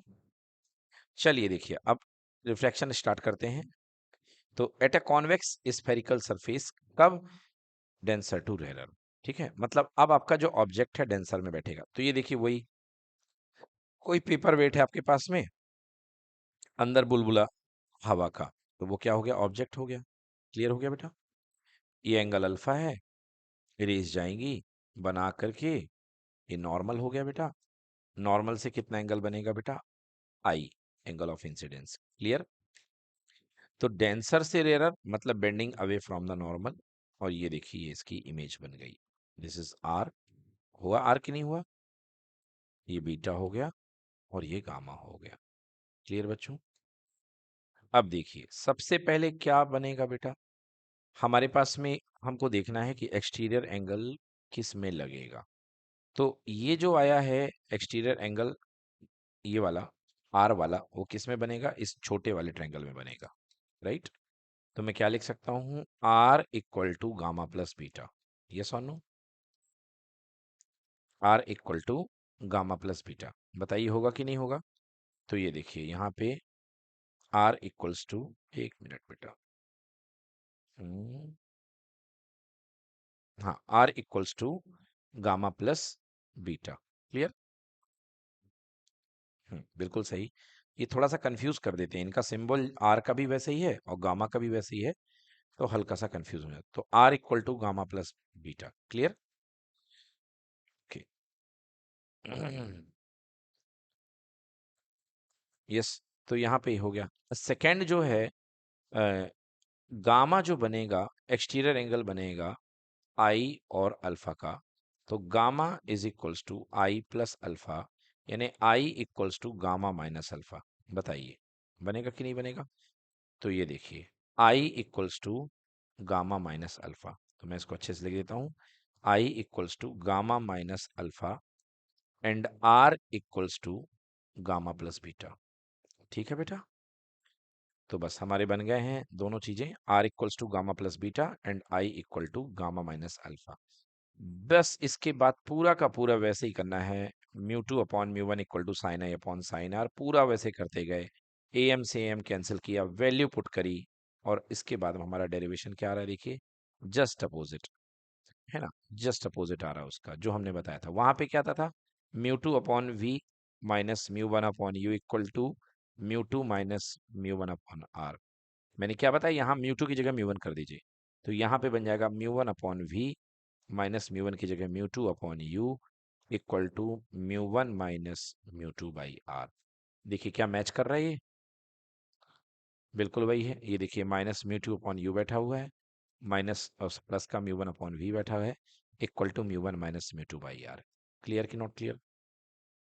चलिए सिमिलरली आगे बढ़ जाते हैं। अगला देखिए, एट अ कॉनकेव। अभी जो है आपने किस पे देखा, अभी आपने देखा कॉन्वेक्स स्फेरिकल सरफेस के अंदर बैठा हुआ था ऑब्जेक्ट, डेंसर में। क्लियर। अब अगर कॉनकेव के अंदर बैठा हुआ है, eight a concave spherical reflecting surface, तो फिर से डायग्राम बनाइए।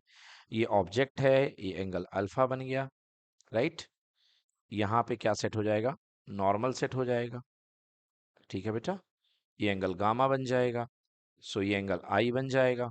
और राइट रे कैसे जाएगी, denser to rare away from the normal, तो ये आर बन जाएगा। डन। इसको पीछे की तरफ ले जाइए, तो ये क्या बन जाएगा, बीटा। चलिए अब एक्सटीरियर एंगल खेलते हैं। देखिए एक्सटीरियर एंगल क्या बनेगा, आई। आई किसका किसका बनेगा, अल्फा प्लस गामा का। तो लिखेंगे I equals to alpha plus gamma. Clear कि नॉट क्लियर।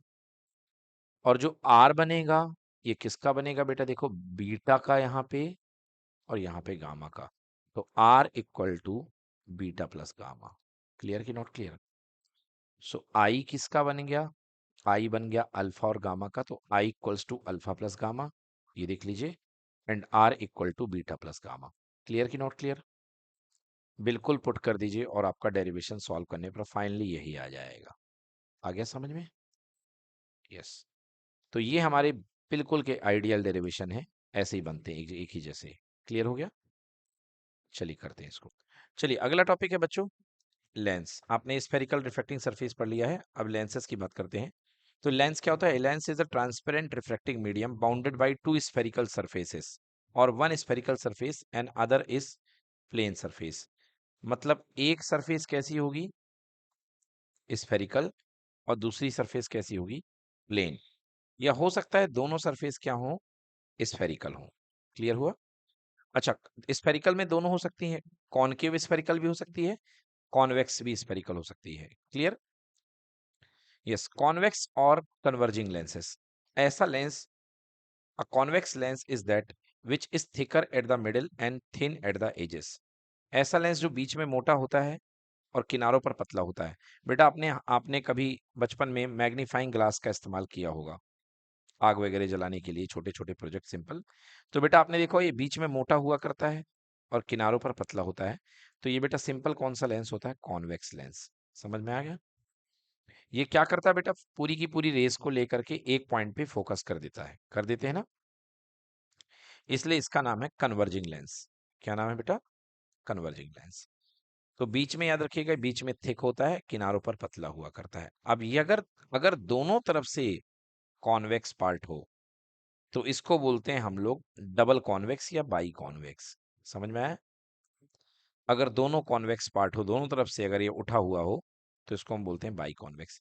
अगर एक तरफ से उठा हो और एक तरफ से दबा हुआ हो, सिंपल फ्लैट हो, तो इसको मतलब एक तरफ प्लेन है और एक तरफ कॉन्वेक्स है, तो इसे बोलेंगे प्लेनो कॉन्वेक्स। और अगर एक तरफ से कॉन्वेक्स वाला पार्ट हो और एक तरफ से दबा हुआ हो, तो आपने देखा बाहर तो कॉन्वेक्स है और अंदर कॉनकेव है कि नहीं है? तो इसे कॉनकेवो कॉन्वेक्स बोलते हैं, कॉनकेवो कॉन्वेक्स लेंस। क्लियर कि नॉट क्लियर? कॉनकेवो कॉन्वेक्स। ऐसे ही डाइवर्जिंग लेंस यानी कि कॉनकेव लेंस में तीन प्रकार के होते हैं। अगर दोनों तरफ से कॉनकेव, जैसे कि जो चश्मे में लगा होता है आपके, तो चश्मे में मतलब नजर के चश्मे में लगा होता है, उसे बोलते हैं डबल कॉनकेव। क्या बोलते हैं बेटा? Double concave. क्लियर? अगर एक पार्ट कॉनकेव हो और एक पार्ट प्लेन हो तो इसे प्लेनो कॉनकेव बोलते हैं। और अगर एक पार्ट इसका कॉन्वेक्स हो और एक पार्ट कॉनकेव हो तो इसे कॉन्वेक्सो कॉनकेव बोलते हैं। क्लियर कि नॉट क्लियर? तो बेटा हमारे सिलेबस में बाई कॉनकेव यानी कि डबल कॉन्वेक्स भी है और डबल कॉनकेव है, हमारे सिलेबस में ये दोनों पढ़ने हैं हमें। ठीक है मेनली। चलिए, अब टर्मिनोलॉजी तो आप जानते होंगे, वही 10th क्लास वाली है। वहां पे होता था बेटा क्या? Principal axis. यहाँ पे भी बेटा इसको प्रिंसिपल एक्सिस भी बोलते हैं और इसका नाम ऑप्टिकल एक्सिस भी होता है ना। तो प्रिंसिपल एक्सिस ऑप्टिकल एक्सिस दोनों चलता है। तो ये क्या होता है? प्रिंसिपल एक्सिस जो कि स्ट्रेट लाइन होती है इमेजिनरी, जो कि सेंटर ऑफ कर्वेचर से लेकर के पोल को मिलाती है। क्लियर हो गया? पोल क्या होता है? लेंस का सेंटर पार्ट। क्लियर हो गया? लेंस के सेंटर पार्ट को हम बोलते हैं पोल। बट याद याद रखिएगा कि एक्चुअली यहाँ पे पोल नहीं बोला जाता, मिरर के केस में पोल बोला जाता है। इसे अब बोलते हैं ऑप्टिकल सेंटर। क्या बोलते हैं? Optical centre. क्लियर कि नॉट क्लियर? तो इमेजिनरी लाइन जो दोनों सेंटर ऑफ कर्वेचर से होकर के जाती है उसको हम बोलते हैं क्या? इसकी प्रिंसिपल एक्सिस। अच्छा एक बात समझिए बच्चों कि इसमें दो सेंटर ऑफ कर्वेचर क्यों होते हैं। जैसे जो कॉन्वेक्स लेंस होता है बेटा, डबल कॉन्वेक्स, एक्चुअली वो दो सरफेस से मिलकर के बना होता है। एक कॉन्वेक्स स्फेरिकल सरफेस ये वाली, बोलिए क्लियर, और दूसरी कॉन्वेक्स स्फेरिकल सरफेस ये वाली, इस तरीके से। तो जब दोनों को आप मर्ज कर देते हैं बेटा, ठीक है ना, तभी ये बनता है। याद रखिएगा मतलब लेंस में हमेशा दो सरफेस होती हैं। ये जो बाई कॉन्वेक्स होता है इसमें हमेशा दो पार्ट होते हैं, ये बीच में चिपका हुआ होता है। ठीक है बेटा? इसमें हमेशा दो पार्ट होते हैं। तो देखो ध्यान से, अगर इस वाले पार्ट को आप L1 बोल दो, इस वाले पार्ट को आप L2 बोल दो, तो बेटा L1 वाले पार्ट का सेंटर ऑफ कर्वेचर कहाँ आएगा? यहाँ आएगा। और L2 वाले पार्ट का सेंटर ऑफ कर्वेचर कहाँ आएगा?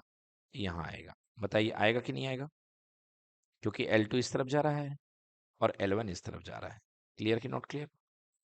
तो दो सेंटर ऑफ कर्वेचर और दोनों सेंटर ऑफ कर्वेचर को ज्वाइन करने वाली इमेजिनरी लाइन को क्या बोलते हैं? Principal axis. बोलिए क्लियर हुआ? Yes. So this axis is called principal axis. चलिए, ऑप्टिकल सेंटर मैंने आपको बता ही दिया। It is the taken as the point lying on the principal axis so that a ray of light passing through it does not suffer any deviation from its path, undergoes undeviated without any lateral displacement. Yes, याद रखिएगा कि बिल्कुल centre वाला point lens का, ठीक है, जो geometric centre इसका पड़ता है, वहां से अगर कोई लाइट रे आएगी तो बिल्कुल ऐसी की ऐसे निकल जाएगी। क्लियर कि नॉट क्लियर? तो इस पॉइंट को बोलते हैं हम लोग ऑप्टिकल सेंटर। क्या बोलते हैं इसको बेटा? Optical centre. क्लियर हो गया? So this point is called optical centre. Second point principal focus. हाँ थोड़ा सा ये इंपॉर्टेंट है बच्चों। बेटा लेंस के अंदर दो फोकस हुआ करते हैं। एक होता है इसका मेन फोकस और एक होता है इसका सेकेंडरी फोकस। क्लियर? जैसे ये बेटा लेंस है आपके पास में, ये आपके पास में लेंस है। अब क्योंकि लेंस के दो सेंटर ऑफ कर्वेचर हैं, इसलिए लेंस के दो फोकस भी होंगे। क्लियर? अब लेंस के दो फोकस भी होंगे। क्लियर हो गया कि नहीं हुआ? तो जो लेंस का मेन फोकस होता है, जो मेन फोकस होता है, उसी को इसका प्रिंसिपल फोकस बोला जाता है। क्लियर हुआ कि नहीं हुआ? Principal focus. अब प्रिंसिपल फोकस किस आधार पे बोला जाता है, ये भी समझिए। अगर कोई रेज प्रिंसिपल एक्सिस के पैरेलल आ रही है, तो वो जिस पॉइंट पे जा करके फोकस होगी, वो कहलाएगा इसका प्रिंसिपल फोकस। क्लियर कि नॉट क्लियर? बेटा लेंस के केस में इस वाली साइड को 2 माना जाता है, इस वाली साइड को 1 माना जाता है। तो ये बेटा कहलाएगा F2। क्या कहलाएगा बेटा? F2। और यहाँ पे जो सेंटर ऑफ कर्वेचर होता है वो C2 होता है। क्लियर? यहाँ का सेंटर ऑफ कर्वेचर C1 बोला जाता है और यहाँ का सेंटर ऑफ फोकस जो होता है वो F1 बोला जाता है। क्लियर कि नॉट क्लियर? तो ये है इसका प्रिंसिपल फोकस। और यहाँ तक की दूरी क्या होती है? Focal length. क्या होती है? Focal length. तो याद रखिएगा, कॉन्वेक्स की फोकल लेंथ हमेशा क्या होगी? F2 पॉजिटिव होगी। क्लियर हुआ कि नहीं हुआ? कॉन्वेक्स की क्योंकि राइट साइड में होती है, लेफ्ट टू राइट चलना पड़ेगा। क्लियर ना?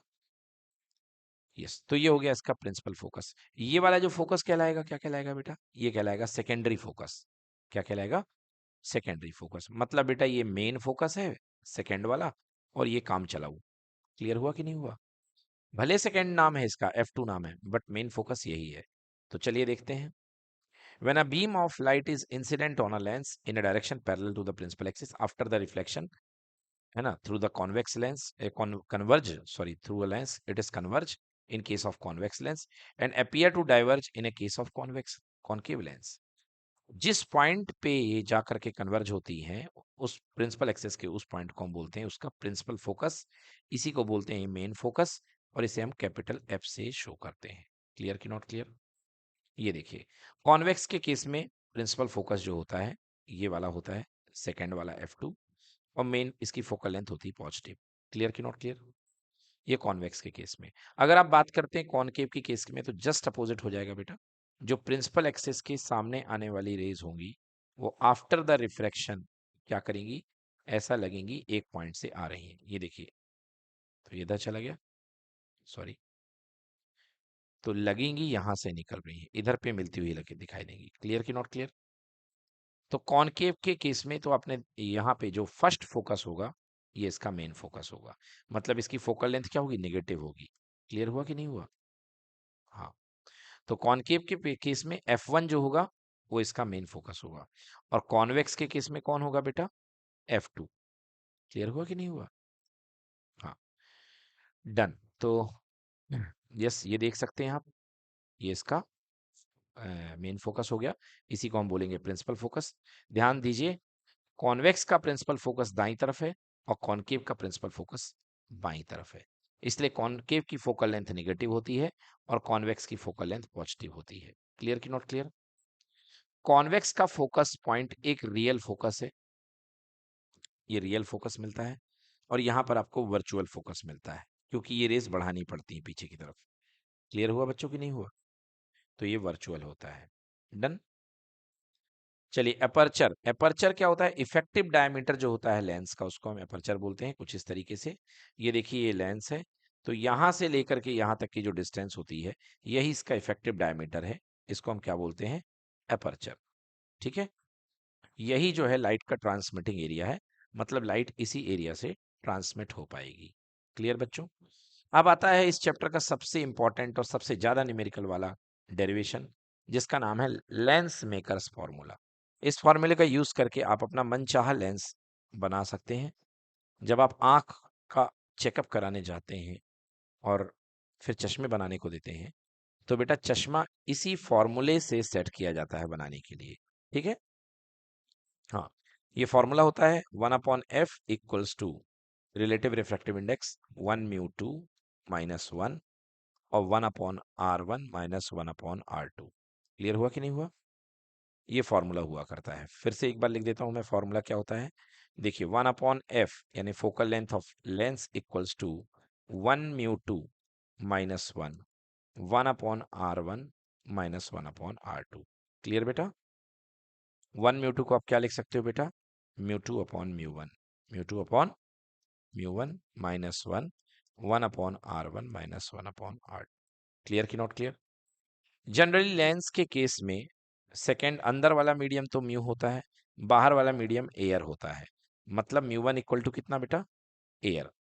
तो म्यू वन एयर है, तो एयर के लिए रिफ्रैक्टिव इंडेक्स कितना हो जाता है? 1, अर्थात म्यू वन की वैल्यू 1 हो जाएगी। क्लियर कि नॉट क्लियर? तो ये फॉर्मूला किस में चेंज हो जाएगा? ये फॉर्मूला चेंज हो जाएगा म्यू अपॉन 1, तुम 1 को लिखेंगे नहीं, म्यू माइनस 1, 1/r1 माइनस 1/r2। क्लियर है? अगर एयर से यहाँ पर रिफ्रैक्शन हो रहा है तो फॉर्मूला बन जाएगा म्यू माइनस 1, 1/r1 माइनस 1/r2। डन बच्चों? साइन कन्वेंशन वही है, सारी की सारी डिस्टेंस ऑप्टिकल सेंटर से लेनी है।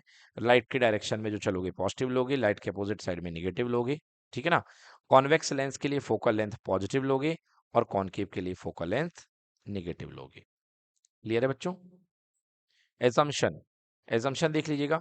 The lens is thin so the distance measured from the poles of its surface can be taken as equal to distance from the optical centre.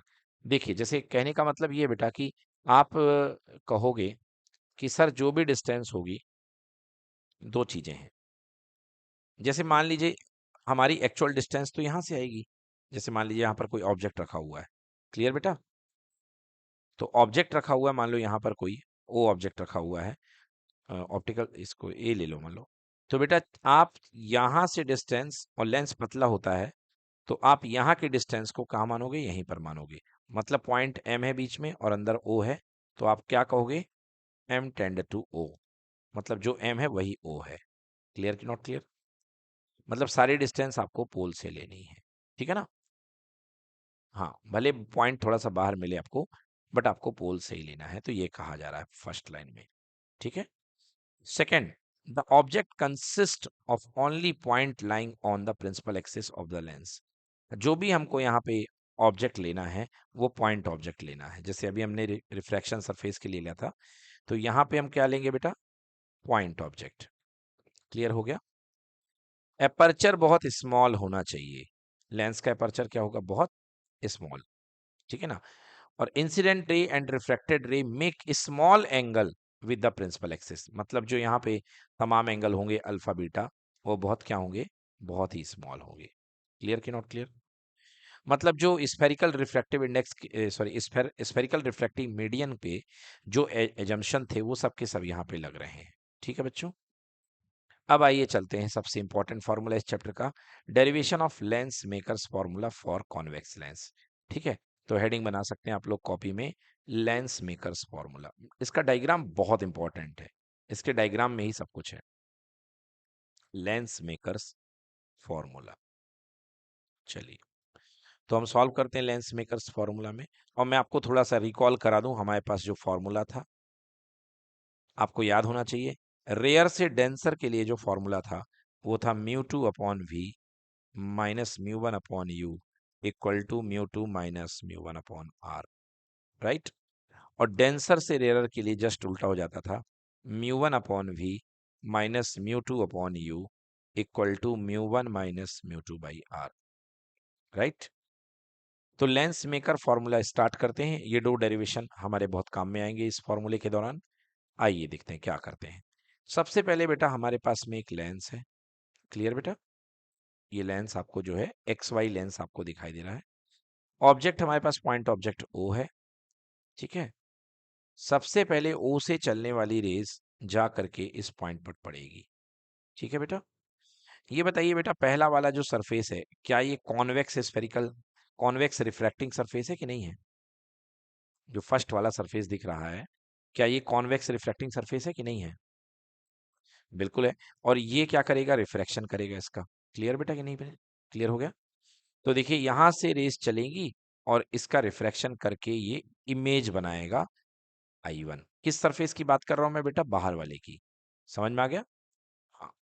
तो बाहर वाला जो है इमेज इसकी बनाएगा I1। ये देखिए ये इसकी इमेज बन गई I1। क्लियर हो गया बेटा? ये इसकी इमेज बन गई। अब देखिए ये डिस्टेंस क्या मानी जाएगी, ऑब्जेक्ट डिस्टेंस u। ये वाली डिस्टेंस क्या मानी जाएगी बेटे, इंटरमीडिएट डिस्टेंस v1, क्योंकि अभी काम पूरा नहीं हुआ है। क्लियर बेटा, ये जो डिस्टेंस है ये बनेगी v1। क्या बनेगी बेटा, v1। चलिए बताइए रिफ्रैक्शन कहां से कहां हो रहा है, रेयर से डेंसर हो रहा है कि डेंसर से रेयर हो रहा है? गलत, बिल्कुल गलत बोला बच्चों ने। कुछ बच्चों ने डेंसर से रेयर बोला है, बहुत ही घटिया जवाब है ये। भाई ऑब्जेक्ट आपका रेयरर में रखा हुआ है और आपका ऑब्जेक्ट से चलने वाली रेज कांच के अंदर आ रही, मतलब डेंसर में आ रही है, तो आपका रेयरर टू डेंसर हो रहा है। ठीक ना, ठीक है ना, इसका मतलब बच्चे सो रहे हैं क्लास के। नहीं, रिफ्रैक्शन कहां से कहां हो रहा है बच्चों, रेयरर टू डेंसर। क्लियर, तो रेयरर से डेंसर जब हो रहा है तो फर्स्ट केस में हमारा जो फॉर्मूला बनेगा रेयरर से डेंसर का, ये म्यू1 है और अंदर का म्यू2 है। तो जो फॉर्मूला बनेगा वो क्या बनेगा, वही बनेगा जो हम पढ़ते आए हैं रेयरर टू डेंसर का, mu two upon we minus mu one upon you equal to mu two minus mu one upon r1। क्योंकि फर्स्ट फेज है इसलिए इसका हमने r1 लिख दिया। ठीक है बच्चों, हाँ अच्छा, दोनों की रेडियस ऑफ कर्वेचर सेम होती है तो खैर कोई बात नहीं, r1 equal to r2 equal to r। ठीक है बेटा, हमने इसको r ले लिया क्योंकि दोनों की सेंटर ऑफ कर्वेचर, दोनों की रेडियस ऑफ कर्वेचर सेम होती है। क्लियर है, ये हमने लिख दिया r। डन, इसे नंबर 1 दे दीजिए आप, इसे नंबर 1 आपने दे दिया। तो ये काम पहला पार्ट यहाँ का पूरा हो गया। जितनी भी चीजें आपको मैंने बोली हैं वो यहाँ पर लिखी हुई हैं और मेन आपने यहाँ पे आ गए। क्लियर बेटा, चलिए ठीक है। एक चीज यहाँ पे चेंज करना पड़ेगा क्योंकि हमारी इमेज v1 पे बन रही है, तो हमको v1 लिखना पड़ेगा। ठीक है बेटा, क्योंकि हमारी इमेज कहाँ पे बन रही है, v1 पे, ये v1 है हमारा, है कि नहीं है? चलिए ठीक है। अब देखिए सेकंड रिफ्रैक्शन अब हम करने वाले हैं। बेटा ध्यान से देखो, सेकंड रिफ्रैक्शन के लिए ये जो हमारी इंटरमीडिएट इमेज बनी है, राइट, ये किसका काम करेगी बेटा, ये वर्चुअल ऑब्जेक्ट का काम करेगी। करेगी कि नहीं करेगी, वर्चुअल ऑब्जेक्ट, मतलब ऑब्जेक्ट आपका कहाँ पे है, फिर से बैठा हुआ है। अब देखिए पहली बार का रिफ्रैक्शन जो है, पहली बार का रिफ्रैक्शन वो रेयर से डेंसर में हुआ था इस फेस पे, बताइए हाँ। सेकेंड फेज का रिफ्रैक्शन मुझे बताइए, रेयर से डेंसर में कहलाएगा या डेंसर से रेयर में कहलाएगा, बताइए। पहली बार का रिफ्रैक्शन आपका रेयर से डेंसर में हुआ, सेकेंड बार का रिफ्रैक्शन डेंसर से रेयर में कहलाएगा कि रेयर से डेंसर में कहलाएगा? बिल्कुल सही, सेकेंड बार का रिफ्रैक्शन जो होगा बच्चों वो डेंसर से रेयर में कहलाएगा। क्लियर कि नॉट क्लियर? तो डेंसर से रेयर का मैं फॉर्मूला लिखता हूं, अगेन अगेन रिफ्रैक्शन का डेंसर से रेयर का फॉर्मूला आप जानते हैं क्या होता है, फॉर्मूला होता है म्यू1 अपॉन वी, ये सुनो, बस म्यू1 और म्यू2 इंटरचेंज हो जाते हैं, बताया था ना बच्चों, minus mu two upon you equal to mu one minus mu two by R. बताइए होता है कि नहीं होता, होता है कि नहीं होता बच्चों? बिल्कुल होता है। अब चलिए देखिए v और u, इस पे पंगा है थोड़ा सा, ठीक है ना। जो आपका u है वो क्या फील होगा, देखिए इस ऑब्जेक्ट के लिए जो v1 होगा वो क्या बन जाएगा, इस ऑब्जेक्ट के लिए जो u होगा वो v1 बन जाएगा, हाँ या ना। इस ऑब्जेक्ट के लिए जो u होगा बेटा वो v1 बन जाएगा क्योंकि ये इसके लिए ऑब्जेक्ट का काम करेगा, राइट। तो जहां v u है वहां पे मैं क्या पुट कर सकता हूं, v1। Clear, so mu one upon v minus mu two upon v1, right, mu two upon v1 equals to mu one minus mu two upon r। ठीक है बच्चों, सो ये हमारे पास में, अब देखिए हम इसको लिख रहे हैं, तो फॉर्मूला सेकेंड फेज के लिए देखिए माइनस म्यू2 अपॉन v1, ये देखिए बैठा minus mu two upon v1 plus mu one upon v, क्योंकि फाइनल इमेज जो होगी वी पे बन रही है plus mu one upon V equals to mu one minus mu two upon R two. चलो आर वन आर टू का पंगा कर दिया तो हम भी पीछे क्यों रहे, पहले वाले में आर वन और दूसरे वाले में आर टू। क्लियर? तो फर्स्ट वाले में आर वन और सेकेंड वाले में आर टू। क्लियर है? अच्छा बच्चों एक चीज याद रखिएगा जो मैं बता नहीं पाया, यहां पर ये जो इंटरमीडिएट इमेज बनी थी ये किसका काम करेगी, वर्चुअल ऑब्जेक्ट का। और सेकेंड वाली फेस इस वर्चुअल ऑब्जेक्ट की जो इमेज बनाएगी वो ये बनाएगी आई। हाँ, दिखी कि नहीं दिखी? सेकेंड ऑब्जेक्ट जो है, हाँ रियल वाली, बिल्कुल सही। तो रियल वाली इमेज बनाएगी, ये आपका रियल इमेज बन गया, बन गया। And this is what, this is equal to V, इसे बोलेंगे हम फाइनल वी। क्लियर है? तो अब दो डेरिवेशन हमारे पास आ चुके हैं, एक फर्स्ट वाला एक सेकंड वाला। आपको करना क्या है, फर्स्ट और सेकंड को ऐड कर दो, फर्स्ट और सेकंड को ऐड कर दो। चलिए तो फर्स्ट और सेकंड को ऐड करता हूँ, first plus second.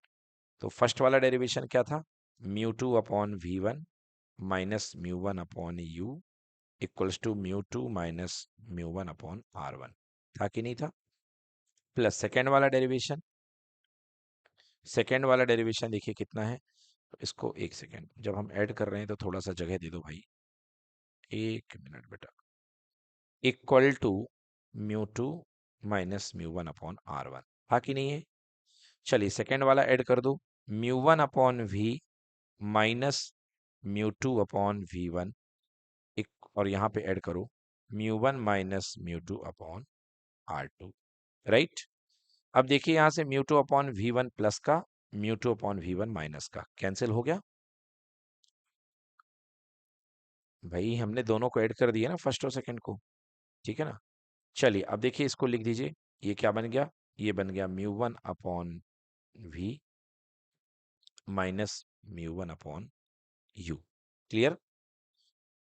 Equals to mu two minus mu one upon R one plus mu one minus mu two upon R two. ठीक है बेटा? तो ये डेरिवेशन इस तरीके से हमने बना लिया जैसा इसमें लिखा हुआ है, ये देखिए। अब हम क्या करते हैं बच्चों, यहां से, अब यहां से हम म्यू वन कॉमन ले लेते हैं, तो one upon we minus one upon U बचेगा कि नहीं बचेगा। और यहां से मैं इसे mu two minus mu one upon R one, और अगर मैं माइनस साइन कॉमन ले लूं बच्चों, तो mu one minus mu two क्या बन जाएगा, mu two minus mu one upon R two. एक और फायदा, म्यू वन तो कॉमन आ ही चुका है, one upon we minus one upon U, और ये आ चुका है यहाँ पे mu two minus mu one common ले लो, तो ब्रैकेट में बचा one upon R one minus one upon R two. Clear बच्चों? यहां से म्यू वन को आप डिवाइड कर दो, म्यू वन को क्या कर दो, डिवाइड। तो one upon we minus one upon you equal to mu two minus mu one whole divide by mu one, one upon R one minus one upon R two. बताइए हुआ कि नहीं हुआ? ये देखिए हम यहां तक आ चुके हैं, mu two upon mu one minus one, one upon R one minus one upon R two. Clear बच्चों? इसको डिस्ट्रीब्यूट कर दो, one upon we minus one upon U equals to mu two upon mu one minus mu one upon mu one, ये cancel कर देगा बेटा, और one upon R one minus one upon R two. Clear? क्या इसे हम relative refractive index one mu to लिख सकते थे? One upon we minus one upon U is equals to one mu two relative refractive index. Clear? Minus one, one upon R one minus one upon R two. Clear कि not clear? अगर first medium air का हो तो यहाँ पे फिर सीधे क्या आ जाएगा, म्यू माइनस वन। एक स्पेशल केस डेवलप कर देता हूँ, अगर mu one equals to mu air है, क्लियर हो गया, तो mu one equal to one हो जाएगा, तो सीधे सीधे, और mu two equals to mu है, तो फिर क्या आएगा relation, one upon we minus one upon you equal to mu minus one, one upon R one minus one upon R two. होगा बेटा नहीं होगा? यही न्यूमेरिकल लगेगा बेटा आपका, फार्मूला लगेगा न्यूमेरिकल्स में। चलिए फिलहाल हम यहाँ पर थे, one upon we minus one upon you equal to mu two upon mu one या one mu two one upon R one minus one upon R two. ठीक है बच्चों, यहां तक हम आ गए थे। ठीक है, इसको दे दीजिए आप रिलेशन नंबर ए दे दें। क्या दे दें? ए। हाँ, हमने फर्स्ट सेकंड माना है क्या? हाँ, तो इसको थर्ड दे दीजिए। चलिए, यस, इसको थर्ड दे दीजिए। राइट, थर्ड दे दिया। अब चलिए देखते हैं, आपको पता है व्हेन लेंस के केस में व्हेन u इक्वल्स टू, आपको लेंस के केस में पता होता है कि जिस समय आप ऑब्जेक्ट को इंफिनिटी पर रखते हैं, when u equals to infinity, then v equals to कितना होता है? f होता है कि नहीं होता? जब आप लेंस के केस में ऑब्जेक्ट को इंफिनिटी पर रखते हैं, तो आपकी इमेज कहाँ पे बनती है? फोकस पे बनती है। बिल्कुल बनती है। तो आप इस रिलेशन में पुट कर दें यहाँ पे, जिस समय आप u को इंफिनिटी लेते हैं, तो v आपका क्या आता है? f आता है कि नहीं आता है? तो डाल दें इस रिलेशन में, क्या हो जाएगा? वन अपॉन v की जगह f बाई थर्ड लिख देंगे, by third one upon f minus one upon infinity. देखो बेटा, यहाँ पे f डाला, यहाँ पे इंफिनिटी डाला, और ये क्या आ जाएगा? One mu two minus one, one upon R one minus one upon R two. बताइए होगा कि नहीं होगा?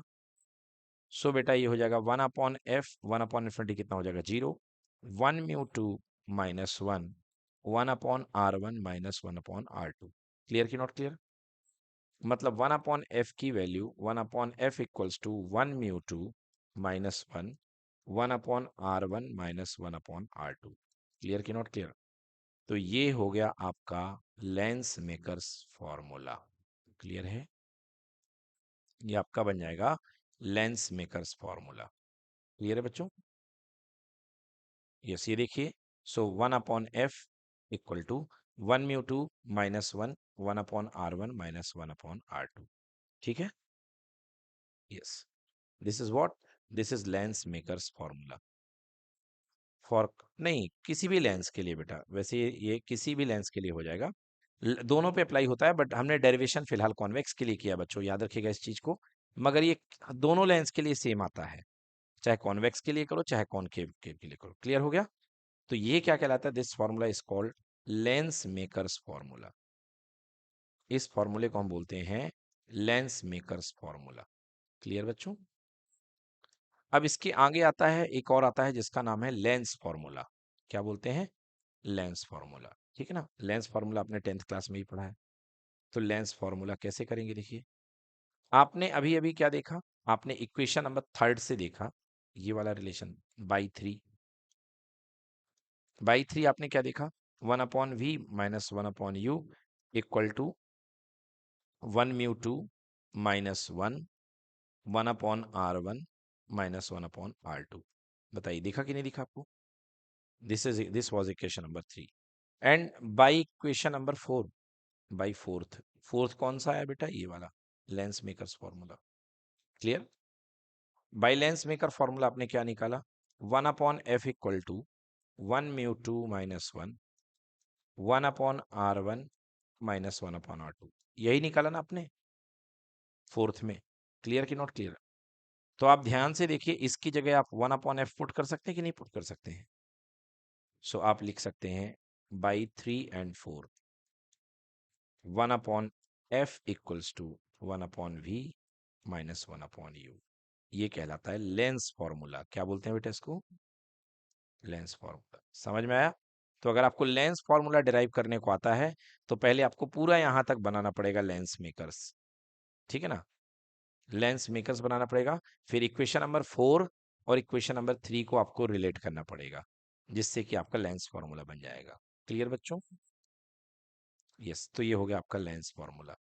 तो जैसे आपने अभी लेंस मेकर्स फॉर्मूला बनाया है, वैसे किसके लिए? कॉन्वेक्स के लिए। सिमिलरली कॉनकेव के लिए भी यही आएगा। फॉर्मूला नोट कर लें, one upon F equals to one mu two minus one, one upon R one minus one upon R two. बेटा कोई डिफरेंस नहीं है, दोनों का सेम आता है फॉर्मूला। ठीक है ना? नहीं, हो गया। चलिए अब बच्चों, ज्योमेट्रिकल ऑप्टिक्स का यूज करते हुए अब हम क्या बनाते हैं? Lens formula. तो लेंस फॉर्मूला क्या होता है, 1/f equal to 1/v minus 1/u। इसको हम डिराइव करने जा रहे हैं with the help of geometrical optics. इसके पहले कैसे डिराइव किया हमने, with the help of lens makers formula. अब हम ज्योमेट्रिकल ऑप्टिक्स के थ्रू इसको डिराइव करेंगे, ठीक है ना। तो कॉन्वेक्स में बच्चों दो केस बनते हैं, आपको पता है। कॉन्वेक्स लेंस दो प्रकार की इमेजेस बनाता है, एक रियल बनाता है और एक वर्चुअल बनाता है। क्लियर। तो चलिए रियल इमेज के लिए सबसे पहले मैं डिराइव कर देता हूँ, वर्चुअल के लिए आप कर लीजिएगा। ये देखिए ए बी आपके पास में कोई ऑब्जेक्ट है। सबसे पहले ही चलने वाली rays principal to the parallel to the principal axis किससे होके जाती है बेटा, फोकस से। क्लियर। और एक रेस जो सेंटर ऑफ कर्वेचर से होकर के जाएगी वो अनडेविएटेड सीधे निकल जाएगी। तो ये फाइनल इमेज आपका बन गया बी डैश ए डैश। एग्री की नॉट एग्री। बहुत सिंपल ऑप्टिक्स लगानी है बेटा। चलिए देखिए ये क्या होगा, यू होगा ऑब्जेक्ट डिस्टेंस और ये होगा इमेज डिस्टेंस भी। क्लियर की नॉट क्लियर। अब देखिए ये ट्रायंगल आपके पास में दो बन रहे हैं, एक बन रहा है ए डैश बी डैश सी और एक बन रहा है ए बी सी। ये देखिए ये ए बी सी है, राइट बेटा, और एक बन रहा है ए डैश बी डैश सी। ध्यान से देखिए, क्या ये दोनों ट्रायंगल सिमिलर होंगे कि नहीं होंगे। एंगल ये वाला 90 है, ये वाला भी 90 है, और ये वाला एंगल और ये वाला एंगल वर्टिकल अपोजिट एंगल होंगे, दोनों इक्वल हो जाएंगे। हो जाएंगे मतलब दोनों ट्रायंगल कॉन्ग्रुएंट हो जाएंगे। और कॉन्ग्रुएंट हो जाएंगे तो क्या रूल होता है, तुम्हारा परपेंडिकुलर बटे मेरा परपेंडिकुलर इक्वल टू तुम्हारा बेस बटे मेरा बेस। तो इसका परपेंडिकुलर क्या है बेटा, इस वाले का ए बी, इसका ए डैश बी डैश। तो क्या बन जाएगा, ए डैश बी डैश बाद वाला बटे पहला वाला इक्वल टू बी डैश सी बाद वाले का बेस अपॉन पहले वाले का बेस बी सी। बोलो क्लियर कि नॉट क्लियर। तो ये फर्स्ट रिलेशन आ गया बच्चों। अब दो और ट्रायंगल बेटा कॉन्ग्रुएंट करते हैं हम लोग। दो और ट्रायंगल हैं, कौन कौन से, A dash B dash F. ठीक है बेटा, A dash B dash F and C D F. ये देखो सी डी एफ तो आपको दिख ही रहा होगा, दिख रहा है, और ए डैश बी डैश एफ ये नीचे वाला दिख रहा है, दिख रहा है कि नहीं दिख रहा है। हाँ, तो क्या बन जाएगा बेटा, इसका पर देखो ये एंगल 90 है, ये भी 90 है, और ये नहीं बेटा वर्टिकल अपोजिट से ये दोनों इक्वल हो जाएंगे। ठीक है, तो वर्टिकल अपोजिट से इक्वल हो गए, तो क्या बन जाएगा बेटा, इसका perpendicular A dash B dash और इसका परपेंडिकुलर सी डी। तो A dash B dash upon C D equal to B dash F upon C F. Yes और no, B dash F upon C F. Clear कि not clear. तो A dash B dash upon C D equal to B dash F upon C F. Clear बेटा। हाँ, चलिए अब आपको पता है कि जो बेटा सी डी है वो किसके बराबर है, ए बी के इक्वल है कि नहीं है। तो जहां पे सी डी है वहां पे मैं क्या पुट कर सकता हूँ, ए बी पुट कर सकता हूँ। अब देखिए इसका लेफ्ट पार्ट और इसका लेफ्ट पार्ट दोनों इक्वल हो गए कि नहीं हो गए, और जब लेफ्ट लेफ्ट इक्वल होंगे तो राइट राइट इक्वल हो जाएंगे। क्लियर कि नॉट क्लियर। ये देखिए सी डी की ए बी रख दिया वैल्यू, तो A dash B dash upon A B equal to this हो गया, और ऊपर A dash B dash upon this हो गया, राइट। तो लेफ्ट राइट इक्वल है तो राइट राइट को कंपेयर कर दीजिए, तो ये पहले वाले का राइट पार्ट, ये दूसरे वाले का राइट पार्ट। क्लियर कि नॉट क्लियर। क्या बन जाएगा, C B dash upon C B equal to F B dash upon C F. Clear कि नॉट क्लियर। हाँ, C B dash upon C B equal to C B F B dash upon C F. बेटा ध्यान से देखो, यहां से मैं explain कर रहा हूं, C B dash upon C B equal to F B dash upon C F. बेटा ध्यान से देखो सी बी डैश क्या है डायग्राम में, C B dash, C B dash, क्या ये वी है कि नहीं है। हाँ, तो सी बी डैश की जगह क्या रख सकते हैं, वी रख सकते हैं। और सी बी क्या है बेटा, माइनस यू है कि नहीं है बताइए। सी बी, देखिए ये सी है और ये बी है, तो बताइए सी बी क्या माइनस यू हुआ कि नहीं हुआ, object distance minus you. Clear कि नॉट क्लियर। अब हमें निकालना है एफ बी डैश। देखो एफ बी डैश कहाँ है, ये वाली चीज है एफ बी डैश। तो एफ बी डैश को क्या आप v माइनस एफ लिख सकते हैं, क्योंकि टोटल यहाँ तक v है और यहाँ तक फोकस यानी कि f है। तो क्या ये v माइनस एफ होगा कि नहीं होगा, तो यहाँ पे मैंने लिख दिया v माइनस एफ, और सी एफ तो f होता है, ये और नो। तो देखिए ये बन गया अपने पास में। अब इसको मैं क्या लिख सकता हूँ, देखिए क्रॉस मल्टीप्लाई कर दो, तो V F equal to U का मल्टीप्लाई वी के साथ माइनस यू वी, और यू का मल्टीप्लाई एफ के साथ प्लस यू एफ। क्लियर कि नॉट क्लियर बेटा? नाउ यू वी को इस तरफ ले जाइए, तो प्लस का U V equal to U F minus V F, right. अब पूरे में यू वी एफ का डिवाइड कर दीजिए, जैसे आपने मिरर फॉर्मूले में किया था। तो यू वी एफ का पहले में, यू वी एफ का दूसरे में, और यू वी एफ का तीसरे में। क्लियर कि नॉट क्लियर? यू वी से यू वी कैंसिल, क्या बच गया? 1/f इक्वल टू, यहाँ यू एफ से U F cancel, 1/v minus 1/u, क्योंकि वी एफ से वी एफ कैंसिल। क्लियर कि not clear? So this is lens formula. Clear?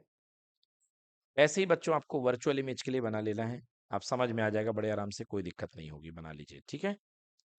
फिर इसके बाद एक न्यूमेरिकल कर लीजिए, देन इसके बाद कॉनकेव लेंस के लिए लेंस मेकर्स फॉर्मूला। कोशिश करिए, बड़े आराम से आपसे बन जाएगा, कोई दिक्कत नहीं होगी, ठीक है ना।